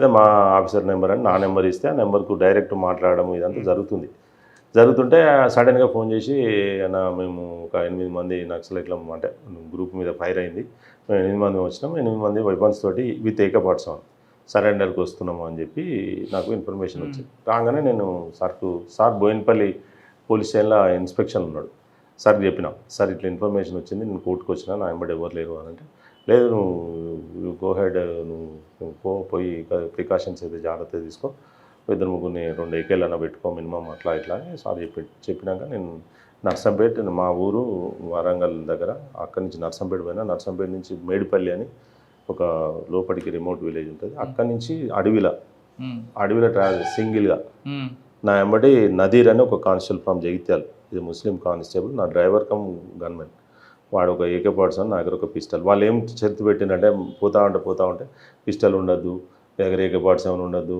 మీరు ఇది ఉండద్దు అది ఉండదు. కానీ మనకు ఆరాటం ఏంది, ఈ 7-8 మందిని మనం సరెండర్ చేసుకోవాలి, వెపన్స్ తీసుకోవాలి. మనం ఎప్పటి నుంచో వీళ్ళతో టచ్లో ఉన్నాం, డీల్ ఉన్నాం. నా క్లాస్మేట్, వాడి క్లాస్మేట్ కూడా నా దగ్గర ఉన్నాడు. ఉన్నప్పటికీ కూడా మనము ఎంతైనా పోలీస్ ఆఫీసర్, మన ట్రాప్ చేస్తున్నా తెలియదు, ఏం చేస్తున్నా తెలియదు. ఆయన కూడా నేను అక్కడి నుంచి బై వాక్ 2 కిలోమీటర్స్ 9:30 నైట్ ఫారెస్ట్లో పోయినాక వాళ్ళందరూ ఇట్లా వచ్చి యూనిఫామ్ల మీద వచ్చి ఎదురుగా వచ్చేసింది, ఇట్లా పట్టుకొని వచ్చిన తర్వాత నేను కాళ్ళ దగ్గర AK-47 పెట్టుకున్నా. నేను మా డ్రైవర్కి చెప్పిన, గన్మెన్ కాన్ డ్రైవర్, అరే నేను ఎటు ఉరుకుతానో తెలియదు, నువ్వు ఎటు ఉరుకుతావు తెలియదు, ఉరుకుదాం, ఏమన్నా అయితే ఉరుకుదాం, మనం కాల్చే తిరిగా కాలుదాం, మనం చేసే తిరిగా చేద్దాం, మనం పోతే మనం ఆర్మీ పాయింట్, మనం వెనుక మళ్ళా కలుసుకునే పాయింట్ ఏంటంటే మేడిపల్లి, ఎడిపోయినా కూడా మేడిపల్లికి ఉరికి రావాలి రాబాయి. మనం కింద పడుకుంటే పొలాలే ఉన్నాయన్నీ చూసుకున్నాం ఫస్టే, పొలాల గట్ల కింద పడుకుంటే మనకి ఏం కాదు, వాడు ఉరికొచ్చి నైట్ మన మీద పడేది ఏమి ఉండదు. నైట్ ఫైరింగ్ అనేది సేఫ్, వాడు అటుంటాడు, వాడు భయంలో ఉంటాడు, మనం భయంలో ఉంటాడు, కాబట్టి పెద్ద ఏం కాదు అన్నట్టుగా. మనం ఎక్కువ మంది ఉన్నామని కూడా అనుకుంటాడు, మనం ఇద్దరం వచ్చినామని ఎందుకు అనుకుంటాడు. లైట్లు బంద్ చేయకని చెప్తే వాళ్ళు లైట్లకు ఎదురుగా వచ్చేసిండ్రు. ఎదురుగా వస్తే నేను అది కింద వేస్తే అందులో కూడా నన్ను గుర్తుపట్టి మహేష్ సార్ అనుకుంటూ వచ్చిండాడు. అరే నువ్వెక్కర్రా అంటే, నేను మంత్రి ముత్తరం ఏరియాలో మాది రామన్నపేట సార్, పలానా విలేజ్ రామేపల్లి సార్, మీరు తెలుసు సార్ నాకు, మీరు అక్కడ పనిచేసింది సార్ ఎస్ఐగా అంటే, అరే ఇంకేంద్రమ్మా నీకు తెలుసు, మరి అందరికీ చెప్పు, నేను ఏందో చెప్పు అంటే, సార్ మంచోడు అని చెప్పి ఆ 8 తుపాకులు తీసుకొని వ్యాగనర్ కారు 8 ఇంక్లూడింగ్ AK-47 తీసుకొని వచ్చి మేము సరెండర్ చేసినాం. అప్పుడు సార్ మాకు అంత పెద్ద వర్క్ చేసినందుకు, అంత గొప్ప వర్క్ చేసినందుకు నన్ను తీసుకుపోయి కాశ్మీర్ ట్రిప్, మేము కాశ్మీర్కి వెళ్ళినాం అందరం ఫ్యామిలీస్ తోటి, మాకు అన్ని టికెట్స్ ఇచ్చి చేయడం జరిగింది. కాశ్మీర్ చూసి వచ్చారు? కాశ్మీర్ పోయినాం, ఒక ఫ్రీ ట్రిప్ కదా సార్ పంపించిండు, ఒక గొప్ప పని చేసినాం అని. ఓకే, అంటే మీరు ఇక్కడ మందమర్రిలో ఉన్నప్పుడు ACP ప్రమోషన్, డిఎస్పీ ప్రమోషన్ వచ్చి ఎక్కడండి? ACP బెల్లంపల్లి. అక్కడే ఉందండి మీకు? అక్కడే అంతే ఇష్యూస్ ఇవే సార్. ఇక పెద్ద 12 పోలీస్ స్టేషన్లు ఉన్నటువంటి సబ్ డివిజను, అక్కడ ఒక సిమెంట్ ఫ్యాక్టరీ, అక్కడ గోన్స్, తర్వాత రకరకాలైనటువంటి ట్రైబల్ అవి, తర్వాత నేతకాని సంఘాలు వాళ్ళకు ఉన్నటువంటి ఇష్యూస్, తర్వాత సింగరేణి ఇష్యూస్. తర్వాత నేను 1 year 2 months చేసిన. అక్కడి నుంచి ఇమ్మీడియట్గా ఇక్కడికి వచ్చిన, ఇక్కడికి పెద్దపల్లికి వచ్చిన. పెద్దపల్లికి ఏంటంటే అప్పుడే ఎలక్షన్, నేను ఆడ ఉండే పరిస్థితి లేదు. అప్పుడు నేను 5-6 years నుంచి కంటిన్యూస్ మంచిర్యాల చేసిన, ఇక్కడ చేసిన, అదే జిల్లాలో ఉంటే ట్రాన్స్ఫర్ 3 years లోపల అయితే అనే ఉద్దేశంతో అడ్వాన్స్గా అవకాశం వచ్చింది. అప్పుడు మీరు బెల్లంపల్లి ACP ఉన్నప్పుడు అనుకుంటే చంద్రశేఖర్ రెడ్డి గారు ఐజీగా సారే ఉండే. నేను CAగా ఉన్నప్పుడు కూడా సారే ఉండే. 1.5 years సార్ దగ్గర పనిచేసినాను సార్. అక్కడ పెద్దపల్లి ACP సార్ ఆ సబ్ డివిజన్ అక్కడ నేను పనిచేసినప్పుడు ఎనీ లాకప్ డెత్ కావచ్చు, ఎనీ కస్టోడియల్ వైలెన్స్ కావచ్చు, ఇంకేదన్నా అయినటువంటి సందర్భాలలో ప్రతిసారి కూడా పోలీస్ ఆఫీసర్గా నేను పోలీస్ డిపార్ట్మెంట్ కొరకు 100% ముందుండి, నా ఏరియా కాకపోయినా నేను అక్కడ పనిచేసినటువంటి ఎక్స్పీరియన్స్ తోటి ఆఫీసర్స్ అందరు కూడా నన్ను డిప్యూట్ చేసేవాళ్ళు. ఆ రకంగానే ఎంతసేపు ఒక పోలీస్ ఒక ఇమేజ్ అనేది బూస్టప్ కావాలి, సమాజంలో మన పోలీస్ అనేది ఒక అప్పర్ హ్యాండ్గా ఉండాలి. ఆ టైంలో జైనూర్లో ఒక ఆయన ఉండేవారు కదండి? జైనూర్ అనేది డిఫరెంట్ సార్. అది జైనూర్ అనేది Adilabad comes under Adilabad or Asifabad I think, అక్కడ వస్తుంది. ఇక్కడ మాత్రం జైపూర్ అని ఉంటుంది. నరేందర్ అని, ఆయన ఇప్పుడు హైదరాబాద్లో ఉన్నాడు ట్రాఫిక్. ఓకే, అక్కడ నుంచి ఎక్కడికి వచ్చారండి? అక్కడి నుంచి నేను పెద్దపల్లికి వచ్చిన, మళ్ళీ పెద్దపల్లి తర్వాత నారాయణపేటకి వచ్చిన. అంటే ఈ వింగ్ అసలు అసలు సపరేట్ నేను ఎప్పుడు కూడా ఇది టచ్ చేయలేదు. ఈ క్రమంలో నేను చేసేటువంటి ఎక్స్మిస్ వర్క్ లోపల 2006లోనే నాకు రాజశేఖర రెడ్డి గారు సీఎం ఉన్నప్పుడు నాకు గ్యాలంటరీ అవార్డు వచ్చింది. అది కూడా నాకు మళ్ళీ చౌహాన్ సార్ ఎస్పీ ఉన్నప్పుడే ఆయనే ప్రపోజల్ పంపాడు. సార్ మీరు గ్యాలంటరీ అవార్డు వచ్చింది కానీ యాక్చువల్ ప్రమోషన్ లేదు అక్కడ. అంటే వన్ ఇన్సెంటివ్ ఒకటే ఇయర్లో తీసుకురాదు జనరల్గా. అంటే అప్పుడు ఉన్నటువంటి ఆఫీసర్స్ అదొక రూల్గా లాగా పెట్టారు. పెట్టినప్పుడు ఏమైందంటే మళ్ళీ తర్వాత నాకు ఇమ్మీడియట్ ప్రమోషన్ వచ్చింది. పెద్ద గ్యాప్ ఏం రాలేదు, ఇదేం రాలేదు. ఇది రాగానే మళ్ళీ ప్రమోషన్ వచ్చింది కాబట్టి అంత పెద్ద. ఒక ఎక్స్చేంజ్ ఆఫ్ ఫైర్ కానీ ఒక ఎన్కౌంటర్ కానీ ఉందా? చాలా ఉన్నాయండి. అంటే నేను రికార్డు మీద I participated several exchange of fires, several encounter. లేకపోతే నాకు గ్యాలంటరీ ఎందుకు ఇస్తారండి?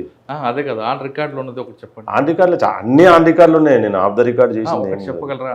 చెప్తా, ఎందుకు చెప్పా. ఇది నేను కరీంనగర్ 1 టౌన్ ఎస్ఐగా పనిచేసేటప్పుడు ఒక ఎన్కౌంటర్ అయింది. ఇక్కడ భూపాల్పల్లి ఏరియాలో ఒక ఎన్కౌంటర్ అయింది. ఆ ఎన్కౌంటర్లో మంగన్న అని ఒక 100 కేసెస్లో ఇన్వాల్వ్ అయినటువంటి వాడు చనిపోయాడు. అక్కడ ఒక 5 weapons, 3 extremist work died in that encounter. ఆ ఎన్కౌంటర్ ఇన్ఫర్మేషన్ అదంతా కలెక్ట్ చేసిందంతా నేనే కాబట్టి నాకు అప్పుడు దీంట్లో ప్రపోజల్ పంపడం జరిగింది. ఒక గ్యాలెంట్ యాక్షన్. ఓకే, కరీంనగర్లో మీరు పనిచేసే టైంలో టోల్ గేట్ పక్కన ఒక దొంగతనంలో మీ వర్క్ బట్టి ఆ కేసు బ్రేక్ త్రూ వచ్చింది అంటారు. అంటే నాకు ఇప్పటివరకు ఇంకా స్ట్రైక్ కావట్లేదు సార్. అది కావచ్చు 100%. ఎందుకంటే సార్ ఫింగర్ ప్రింట్ టాలీ అయింది, అది మీరు పట్టుకోబట్టి దాంట్లో 30 లక్షల రూపాయలు టోటల్గా రికవర్ అయిందని చెప్తుంటారు. కావచ్చు సార్. అంత అంటే నేను నైజీరియన్ ఫ్రాడ్ చాలా అద్భుతంగా చేసినాం పెద్దపల్లిలో. అది అసలు తెలంగాణ పోలీస్ చరిత్రలో అదొక మంచి కేసు. ఓకే, అంటే అంత సైబర్ క్రైమ్ వాళ్ళే చేస్తారు, లేకపోతే హైదరాబాద్ సిఐడి వింగ్లోనే చేసేది. అప్పుడు సైబర్ క్రైమ్ కూడా అంతకు పెద్దగా లేదు. చేశారా? పెద్దపల్లి నుంచి మేము లీడ్ తీసుకొని ఒక కేసులో ఒక 10 lakhs అట్లా పోయింది. బసంతనగర్ ఏరియా అబ్బాయిది. ఒక చిన్న మెసేజ్ తోటి డ్రాప్ చేసి వాళ్ళంతా ఇక సేమ్ ఇప్పుడైతే ఏదైతే జరిగిందో 2016లో మేము నైజీరియన్స్ను ఢిల్లీలో పట్టుకున్నాం. ఓకే, ఒక 10 మెంబర్స్ని పట్టుకొని వచ్చినాం. వాళ్ళందరినీ రిమైండ్ చేసినాం. వాళ్ళ నుంచి మేము రికవరీ చేసినాం, ప్రాపర్టీ రికవరీ. వాళ్ళు పట్టుకోవడమే కష్టం కదా, పట్టుకొని రికవరీ చేసినాం అంటే అదే గొప్ప కేసు అని. అప్పుడు జోయల్ సార్ ఎస్పీ ఉండే,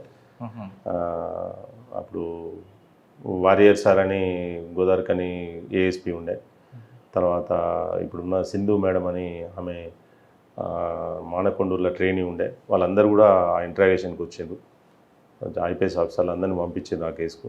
ఎందుకంటే వాళ్ళంతా కూడా ఇంగ్లీషు అదంతా మాట్లాడుతూ ఉంటారు కాబట్టి చాలా చాలా అద్భుతమైనటువంటి ఒక. సార్ అక్కడ అటువంటి ఇప్పుడు నారాయణపేట వచ్చారు. నారాయణపేటలో ఛాలెంజ్ ఏంటి, అచీవ్మెంట్ ఏమి? నారాయణపేట అంటే నేను ఎస్పీ అంటే యాక్చువల్గా నాకు ఛాలెంజింగ్ ఏముండదు ఇక్కడ.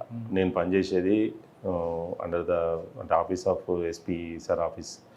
ఇది ఒక వింగ్. ఇది ఏంటంటే ప్రతి ఫైలు ప్రతిదీ కూడా మన దగ్గర నుంచి త్రూయింగ్ అవుతుంది. అంటే సార్ దగ్గరికి పోవడం కానీ, ట్రాన్సాక్షన్స్ కానీ, స్టేట్లో ఏ ఇన్ఫర్మేషన్ ఏ ఆఫీస్కి ఫర్నిష్ చేయాలన్నా కానీ డిసిఆర్బి అనేది చాలా క్రూషియల్ రోల్ ప్లే చేస్తుంది. క్రైమ్ రికార్డ్ చేయడంలో, వాటిని అది చేయడంలో ఆ పని చేస్తున్నాము. ఇందులో నేను వచ్చినాక అంటే ఈ చిన్న జిల్లా, ఆఫీసర్స్ కూడా ఎవరు లేరు. ఏ ల్యాండ్ ఆర్డర్ ఇష్యూ అయినా, ఏ బందోబస్తు అయినా కూడా నాకున్నటువంటి ఎక్స్పీరియన్స్ తోటి ఆఫీసర్స్ కూడా జనరల్గా తెలుసుకుంటారు. నేను వచ్చినాక వినాయక చవితి కావచ్చు, రంజాన్ కావచ్చు, ఎలాంటి కమ్యూనల్ ఇష్యూస్ కావచ్చు 100% నా పార్టిసిపేషన్. గతంలో నారాయణపేట కూడా కమ్యూనల్ ఉండేది. నా పార్టిసిపేషన్ ఉండింది. నేను క్రూషియల్ రోల్ ప్లే చేసిన. గతంలో కూడా నారాయణపేట కమ్యూనల్ అయ్యేది. వినాయక చవితి నిమజ్జనంలో బైన్సా టైప్లో ట్రీట్మెంట్ ఉండేదా? ట్రీట్మెంట్ మంచిగా గట్టే చేసినాము. ఇక్కడ కూడా సేమ్ టెంపో. పోయినసారి కూడా చాలా అద్భుతంగా చేయగలిగినాం.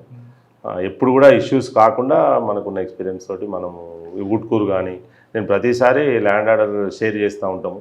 ప్రతి దాంట్లో ఎస్పీ గారు కూడా మీరు పనిచేయండి, మీకున్న ఎక్స్పీరియన్స్ తోటి అని ఇన్ఛార్జ్గా పెట్టడము.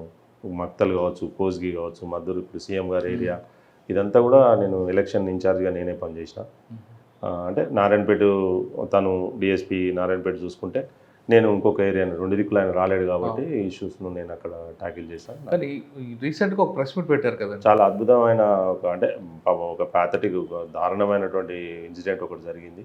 చిన్న అమ్మాయి, 4 ఏళ్ళ అమ్మాయిని ఒక బసిరెడ్డిపల్లి అని ఇక్కడ ఉంటుంది, అక్కడ ఒక నైటు ఒకడు ఆమెను ఇట్లా అత్యాచారం చేసి చంపడం జరిగింది. చంపినప్పుడు ఎలాంటి క్లూ లేదు మనకు. ఒక 2 days అంటే 48 hours మేము 24 hours మేము మీటింగ్ అదంతా కూడా కండక్ట్ చేసినాం.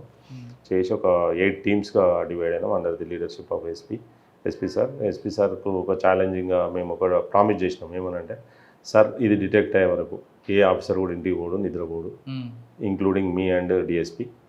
We stayed there and we interrogated several people, hundreds of people and enumerated so many houses. ఎన్నో హౌజులను మనము సెర్చ్ చేసి ఎన్యూమరేట్ చేసి క్లూస్ లాగి 48 hours లోపల రియల్ అఫెండర్ని పట్టుకోగలిగినాం. 100% క్లూస్ తోటి సైంటిఫిక్ క్లూస్ అన్నీ కూడా కలెక్ట్ చేయగలిగినాం. కలెక్ట్ చేసి రిమైండ్ పంపినాం. రేపు పొద్దున ఫాస్ట్ ట్రాక్ కోర్టు కూడా సార్ రాసింది ఆ కేసులో. చాలా వెరీ హ్యాపీ సార్ దాంట్లో. ఎందుకంటే ఎంత అనాగరికమైనటువంటి చాలా భయభ్రాంతులకు గురి చేసింది ఈ ప్రాంతాన్ని మొత్తం. చిన్న పాప 4 years పాప, అయ్యో చాలా రప్చర్డ్, చాలా ఘోరమైనటువంటి. సార్ ఇదే కేసు ఎడ్ల మహేష్ గోదావరిఖండ్లో దొరికింది అనుకుంటే ఏం చేస్తారు? ఇక అది డిఫరెంట్గా ఉండితే ఇప్పుడు అవన్నీ చేసే పరిస్థితులు అంటే ఒకటి సార్, చట్టాలు కూడా మీరు పోక్సో యాక్ట్ తీసుకోండి. ఇప్పుడు పోక్సో యాక్ట్ డెత్ ఉంది, 20 సంవత్సరాలు ఉంది. నువ్వు ఒక అనాగరికమైన చర్య, ఇప్పుడు అది కూడా ఎన్కౌంటర్స్ చేయడం అనేది అదంతా కూడా లీగల్లీ అదంతా కూడా కరెక్ట్ కాదు, 100% కరెక్ట్ కాదు. ఇప్పుడు ఏవైతే స్ట్రింజెంట్ లాస్ వచ్చినాయి వాటిని కరెక్ట్గా యూటిలైజ్ చేసి మనం ప్రాపర్ ఇన్వెస్టిగేషన్ చేసి ప్రాపర్ క్లూస్ కలెక్ట్ చేస్తే దెర్ ఈజ్ నో పాయింట్, అసలు తప్పించుకునే ఛాన్సే లేదు. అట్లాంటి అవకాశాలు ఉన్నప్పుడు మనం ఎందుకు వై షుడ్ బి ఇంటర్ఫియర్? లోపల కోపం ఉంటుంది కదా ఎడ్ల మహేష్కి, ఉంటుంది న్యాచురల్గా. కానీ అంటే మనం కూడా మెచ్యూర్ అవుతుంటాం సార్. రోజు రోజుకు ఎట్లెట్లా లాస్ మనకు సపోర్ట్ చేసేటివి వస్తున్నాయో, మెకానిజం వస్తుంటుందో. మనిషికి ఏ మెకానిజం దొరికినప్పుడే క్రూరత్వం ఉంటుంది. ఫర్ ఎగ్జాంపుల్ చెప్తున్నా, ఏదైనా ఇప్పుడు ఆటవిక సమాజంలో ఇట్లా ఈటలు ఇసిరి ఆహారం తీసుకుంటా ఇప్పుడు అవసరం లేదు కదా. ఇప్పుడు లైక్ వైజ్ ఎట్లయితే ఎవాల్యుయేషన్ జరుగుతూ ఉంటుందో చట్టాలు కూడా అట్లా వచ్చినప్పుడు దాన్ని నువ్వు యూటిలైజ్ చేయడం పోలీస్ ఆఫీసర్ బ్రెయిన్లెస్ పోలీస్ ఆఫీసరే. వాడు బ్రెయిన్ ఉన్నోడైతే వాడు ఖచ్చితంగా చట్టాన్ని ఉపయోగించుకుంటాడు. ఎందుకు why should I take risk ఎందుకు తీసుకోవాలి? అప్పుడు అంటే సపోర్ట్ చేసేవాడు. అప్పుడు ఏం లేక మనమే అగ్రెసివ్గా కూడా సపోర్ట్ చేసేవారు, పబ్లిక్ సపోర్ట్ చేసేది, ఆఫీసర్ సపోర్ట్ చేసేది లేదు కదా. దట్ ఈస్ డిఫరెంట్ అండి. ఇప్పుడున్నటువంటి వాటిల్లో నీకున్నటువంటి టెక్నాలజీ, నీకున్నటువంటి ఇన్ఫ్రాస్ట్రక్చరు, నీకున్న సైంటిఫిక్ ఎయిడ్స్ టు ఇన్వెస్టిగేషన్ చాలా అసలు. కానీ పబ్లిక్ ఇన్స్టెంట్ జస్టిస్ అడుగుతారు కదండి, అప్పుడు ఏం చెప్తారు మీరు? సార్ ఇప్పుడు పబ్లిక్ విక్టిమ్ ఎవరున్నా మనము ట్యాకిల్ చేసే విధానంలో మనము ఇమ్మీడియట్గా దాన్ని ఇన్వెస్టిగేషన్ ఏ రకంగా టేకప్ చేయగలిగినాము, వాళ్ళను ఓపెన్లా పెట్టాలి. దాన్ని మనము సీక్రెట్గా పెట్టి ఏమో మనం చేసిన ఎఫర్ట్ వాళ్ళకి తెలియాలి. అరే మన కొరకు పని చేస్తూ ఉన్నారు, హార్డ్ వర్క్ చేస్తూ ఉన్నారు. మేము ఆడ 2 రోజులు హోటల్లో తినుకుంటా, ఒక డిఎస్పీకి 4 kilometers హౌస్ లేదు, మేము వచ్చి మా ఇంట్లో ఉండొచ్చు. ఒక డిఎస్పీ ర్యాంకులు ఉండాల్సిన అవసరం లేదు అక్కడ. ఈ కేసులో ఓ ఇన్స్పెక్టర్ చేస్తాడు అక్కడ, లేదు ఒక టీంలు వేసినాం, టీములు చేస్తే మేము మానిటర్ చేయొచ్చు, పోయి గంటకోసారో 4 గంటలకోసారో పోయి చేయొచ్చు. మేము అక్కడే ఉన్నాం. ఒక 20 times ఎస్పీఆర్ విజిట్ చేసిండు అక్కడికి. ఎస్పీఆర్ నిద్రపోలే, రాత్రి 2 గంటలకు చూసినా మేము అక్కడే ఉండేటోళ్ళం. నేను వస్తున్నాను ఆయన వచ్చేటోడు అక్కడికి. అట్లా చేసినాం కాబట్టి కింద వాళ్ళకి అంటే వాడికి బేసికలీ అట్లాంటి ఉన్నది, పాస్ట్ హిస్టరీ కూడా అట్లనే ఉంది వాడిది. చేసిండు వాడు కొంత తాగిన దాంట్లో ప్లస్ వాడికి ఏం ట్రీట్మెంట్ ఇవ్వకుండా పంపించారా? ట్రీట్మెంట్ అంటే మన పోలీసుల ట్రీట్మెంట్ అంటే ఏం ట్రీట్మెంట్ అనుకుంటారు మీరు? లీగల్గా అరెస్ట్ చేయడము, ఇమీడియట్గా పంపడం. పోలీస్ స్టేషన్లో వచ్చే ట్రీట్మెంట్ వేరు, జైల్లోకి వెళ్ళి ట్రీట్మెంట్ వేరే ఉంటుంది. ఇక ఆ ట్రీట్మెంట్ అనేది ఇప్పుడు అది అడ్మిసిబుల్ కాదు. ఓకే, కొత్త సర్వీస్ అంతా బాగా తీసుకొస్తున్నారు మీరు. కానీ ఎక్కడో ఒక దగ్గర ఇది చేయలేకపోయాను, ఇది చేస్తుంటే బాగుండేది అని ఎప్పుడైనా అనిపించిందా? అంటే మీరు Godavari we are working in a democratic system. ఒక సిస్టంలో పనిచేసేటప్పుడు కొన్ని పరిస్థితులు వాటికి కూడా అనుగుణంగా మనం పనిచేయాల్సి ఉంటుంది. అంటే పూర్తిగా నేను బుక్కిష్గానో లేకపోతే నాకు దోచిన విధంగానో లేకపోతే అట్లా పనిచేస్తే అక్కడ కూడా అన్ని పరిస్థితులు అనుకూలించకపోవచ్చు, అందరూ కూడా నీకు కోఆపరేట్ చేయకపోవచ్చు. కాబట్టి మన లిమిట్స్లో మన పని మనం చేసుకుంటూ పోవాలనేదే ఇప్పుడున్నటువంటి పరిస్థితి. ఉంటాయి ఇప్పుడు ఇంత మనం మంచిగా పని చేసినా, ఏం పని చేసినా కూడా మన మీద కూడా ఎవరో తెలియని వాళ్ళు, లేకపోతే వాళ్ళు తప్పుగా అర్థం చేసుకోనో, లేకపోతే మనం ఇమ్మాచ్యూరిటీతోటో, లేకపోతే మనము బోనాఫైడ్ అంటే మాలఫైడ్ ఇంట్రెస్ట్ లేకపోయినప్పటికీ బోనాఫైడ్ తోటి చిన్న చిన్న మిస్టేక్స్ ఏమైనా చేసినప్పుడు వాళ్ళు హర్ట్ కావడము, ఇవన్నీ కామన్గా జరుగుతాయి సార్. సార్ ఒక సిస్టమ్ చూసారు, ఇంకో సిస్టంలోకి వచ్చారు. ఇప్పుడున్న పరిస్థితుల్లో చట్టాలు గట్టిగున్నాయి కాబట్టి దానికి అనుగుణంగా వెళ్తే బెస్ట్ అని మీరు ఆలోచిస్తారు. 100%. ఇటువంటి పీరియడ్లు మీలాంటి వాళ్ళ స్టోరీ చూసాం లేదంటే సినిమాలు చూసాం, పోలీస్ డిపార్ట్మెంట్ రావాలనుకున్న వాళ్ళకి మీరు ఇచ్చే మెసేజ్ ఏంటి? నేను ఎవరైనా సార్ ఫస్ట్ పోలీస్ డిపార్ట్మెంట్లోకి వచ్చేటప్పుడు 100% ఈ ప్రొఫెషన్ను ఒక ధర్మంగా, ఒక దేవాలయంగా, నాకు ఇది 100% నేను ఒక పోలీస్ ఆఫీసర్, పర్ఫెక్ట్ పోలీస్ ఆఫీసర్గా పనిచేయాలనే ఒక దృక్పథం ఫస్ట్ ఉండాలి. 100% హార్డ్ వర్కింగ్ నేచర్ ఉండాలి. తర్వాత ప్రియాక్యుపైడ్ మైండ్ తోటి ఏ పని చేయదు. 100% మనము బ్లైండ్ ఫుల్లా అక్కడ ఉన్నటువంటి ఫ్యాక్ట్స్ ఏ రకంగా ఉంటాయో ఆ రకంగానే. తర్వాత మనీ అనేది మన మైండ్ మీద పనిచేసింది అని అంటే 100% నీ సబ్జెక్ట్ అనేది, నీ ఆబ్జెక్టివ్ అనేది వెనుకపోతుంది. ఎప్పుడు కూడా ఆబ్జెక్టివ్ ముందు నడవాలి. ఇంకేదైనా మనకి ఏ ఆలోచన ఉండని, అది సెకండరీ అనుకుంటే 100% నీకు మంచి జరుగుతుంది. ఆబ్జెక్టివ్గా నువ్వు ముందుకు పోవాలి. ఆబ్జెక్టివ్ అంటే నువ్వు ఏ పని అయితే చేయదలుచుకున్నావో ఆ పని మీదనే ఫస్ట్ దృష్టి పెట్టాలి. నువ్వు సెకండ్ థాట్స్, లేకపోతే ఈయన పెద్ద దొరబాబు, వాళ్ళు వచ్చిండు పేదోళ్ళు, ఇట్లా ఎప్పుడు ఒక ఇష్యూ బేస్డ్, ఒక ఫ్యాక్ట్ ఆధారంగా పోవడము, మ్యాక్సిమం నిజాయితీగా పనిచేయడానికి ప్రయత్నం చేయడము. అంటే మనం ఒక 60-70% అని చెప్పినాడు. 100% ఏ ఆఫీసర్ చెప్పినా తప్పే, నేను చెప్పినా తప్పే. నాకు నేను 100 చెప్పొచ్చు, కానీ 70% 60% చేయగలుగుతాను నేను కూడా. అంత చేస్తే సొసైటీ ఫుల్ యాక్సెప్ట్ చేస్తే సంతోషపడుతుంది. పోలీస్ డిపార్ట్మెంట్ రండి, వచ్చిన వాళ్ళు ప్యాషన్తో పనిచేయండి, అదేవిధంగా ఆబ్జెక్టివ్ మీద ఉండాలి తప్ప వేరే థాట్స్ ఉండకూడదు అంటున్నారు ఎడ్ల మహేష్ గారు. ఇక్కడ చట్టం గట్టిగా ఉంది కాబట్టి చట్ట పరిధిలో మనం చేస్తే పబ్లిక్ మనకి నచ్చ చెప్తారు, మనం చేసే పనిని పబ్లిక్ కూడా యాక్సెప్ట్ చేస్తారు. కానీ గతంలాగా ఇన్స్టెంట్ జస్టిస్ చేస్తే సొసైటీ యాక్సెప్ట్ చేయదు, మనకి ఎవరు కూడా కాపాడరు. కాబట్టి ఇప్పుడున్న చట్ట పరిధిలోనే మీరు యాక్ట్ చేయండి, కరెక్ట్గా చేయండి, ఖచ్చితంగా నిందితులకు శిక్ష పడుతుంది. కాబట్టి పేద ప్రజలకు న్యాయం చేయాలంటే police department the best platform అంటున్నారు మహేష్ గారు. ఇంకొకటి మీకు యాడ్ చేస్తాను నేను. యాక్చువల్గా ఏంటంటే మనం నేషనల్ బెస్ట్ టోర్నమెంట్స్ కండక్ట్ చేయగలిగినాం అక్కడ. ఈవెన్ నేను జగిత్యాలలో పనిచేసేటప్పుడు గోపిచంద్ సైన్ అనే వాళ్ళని తీసుకురాగలిగినాం అక్కడికి.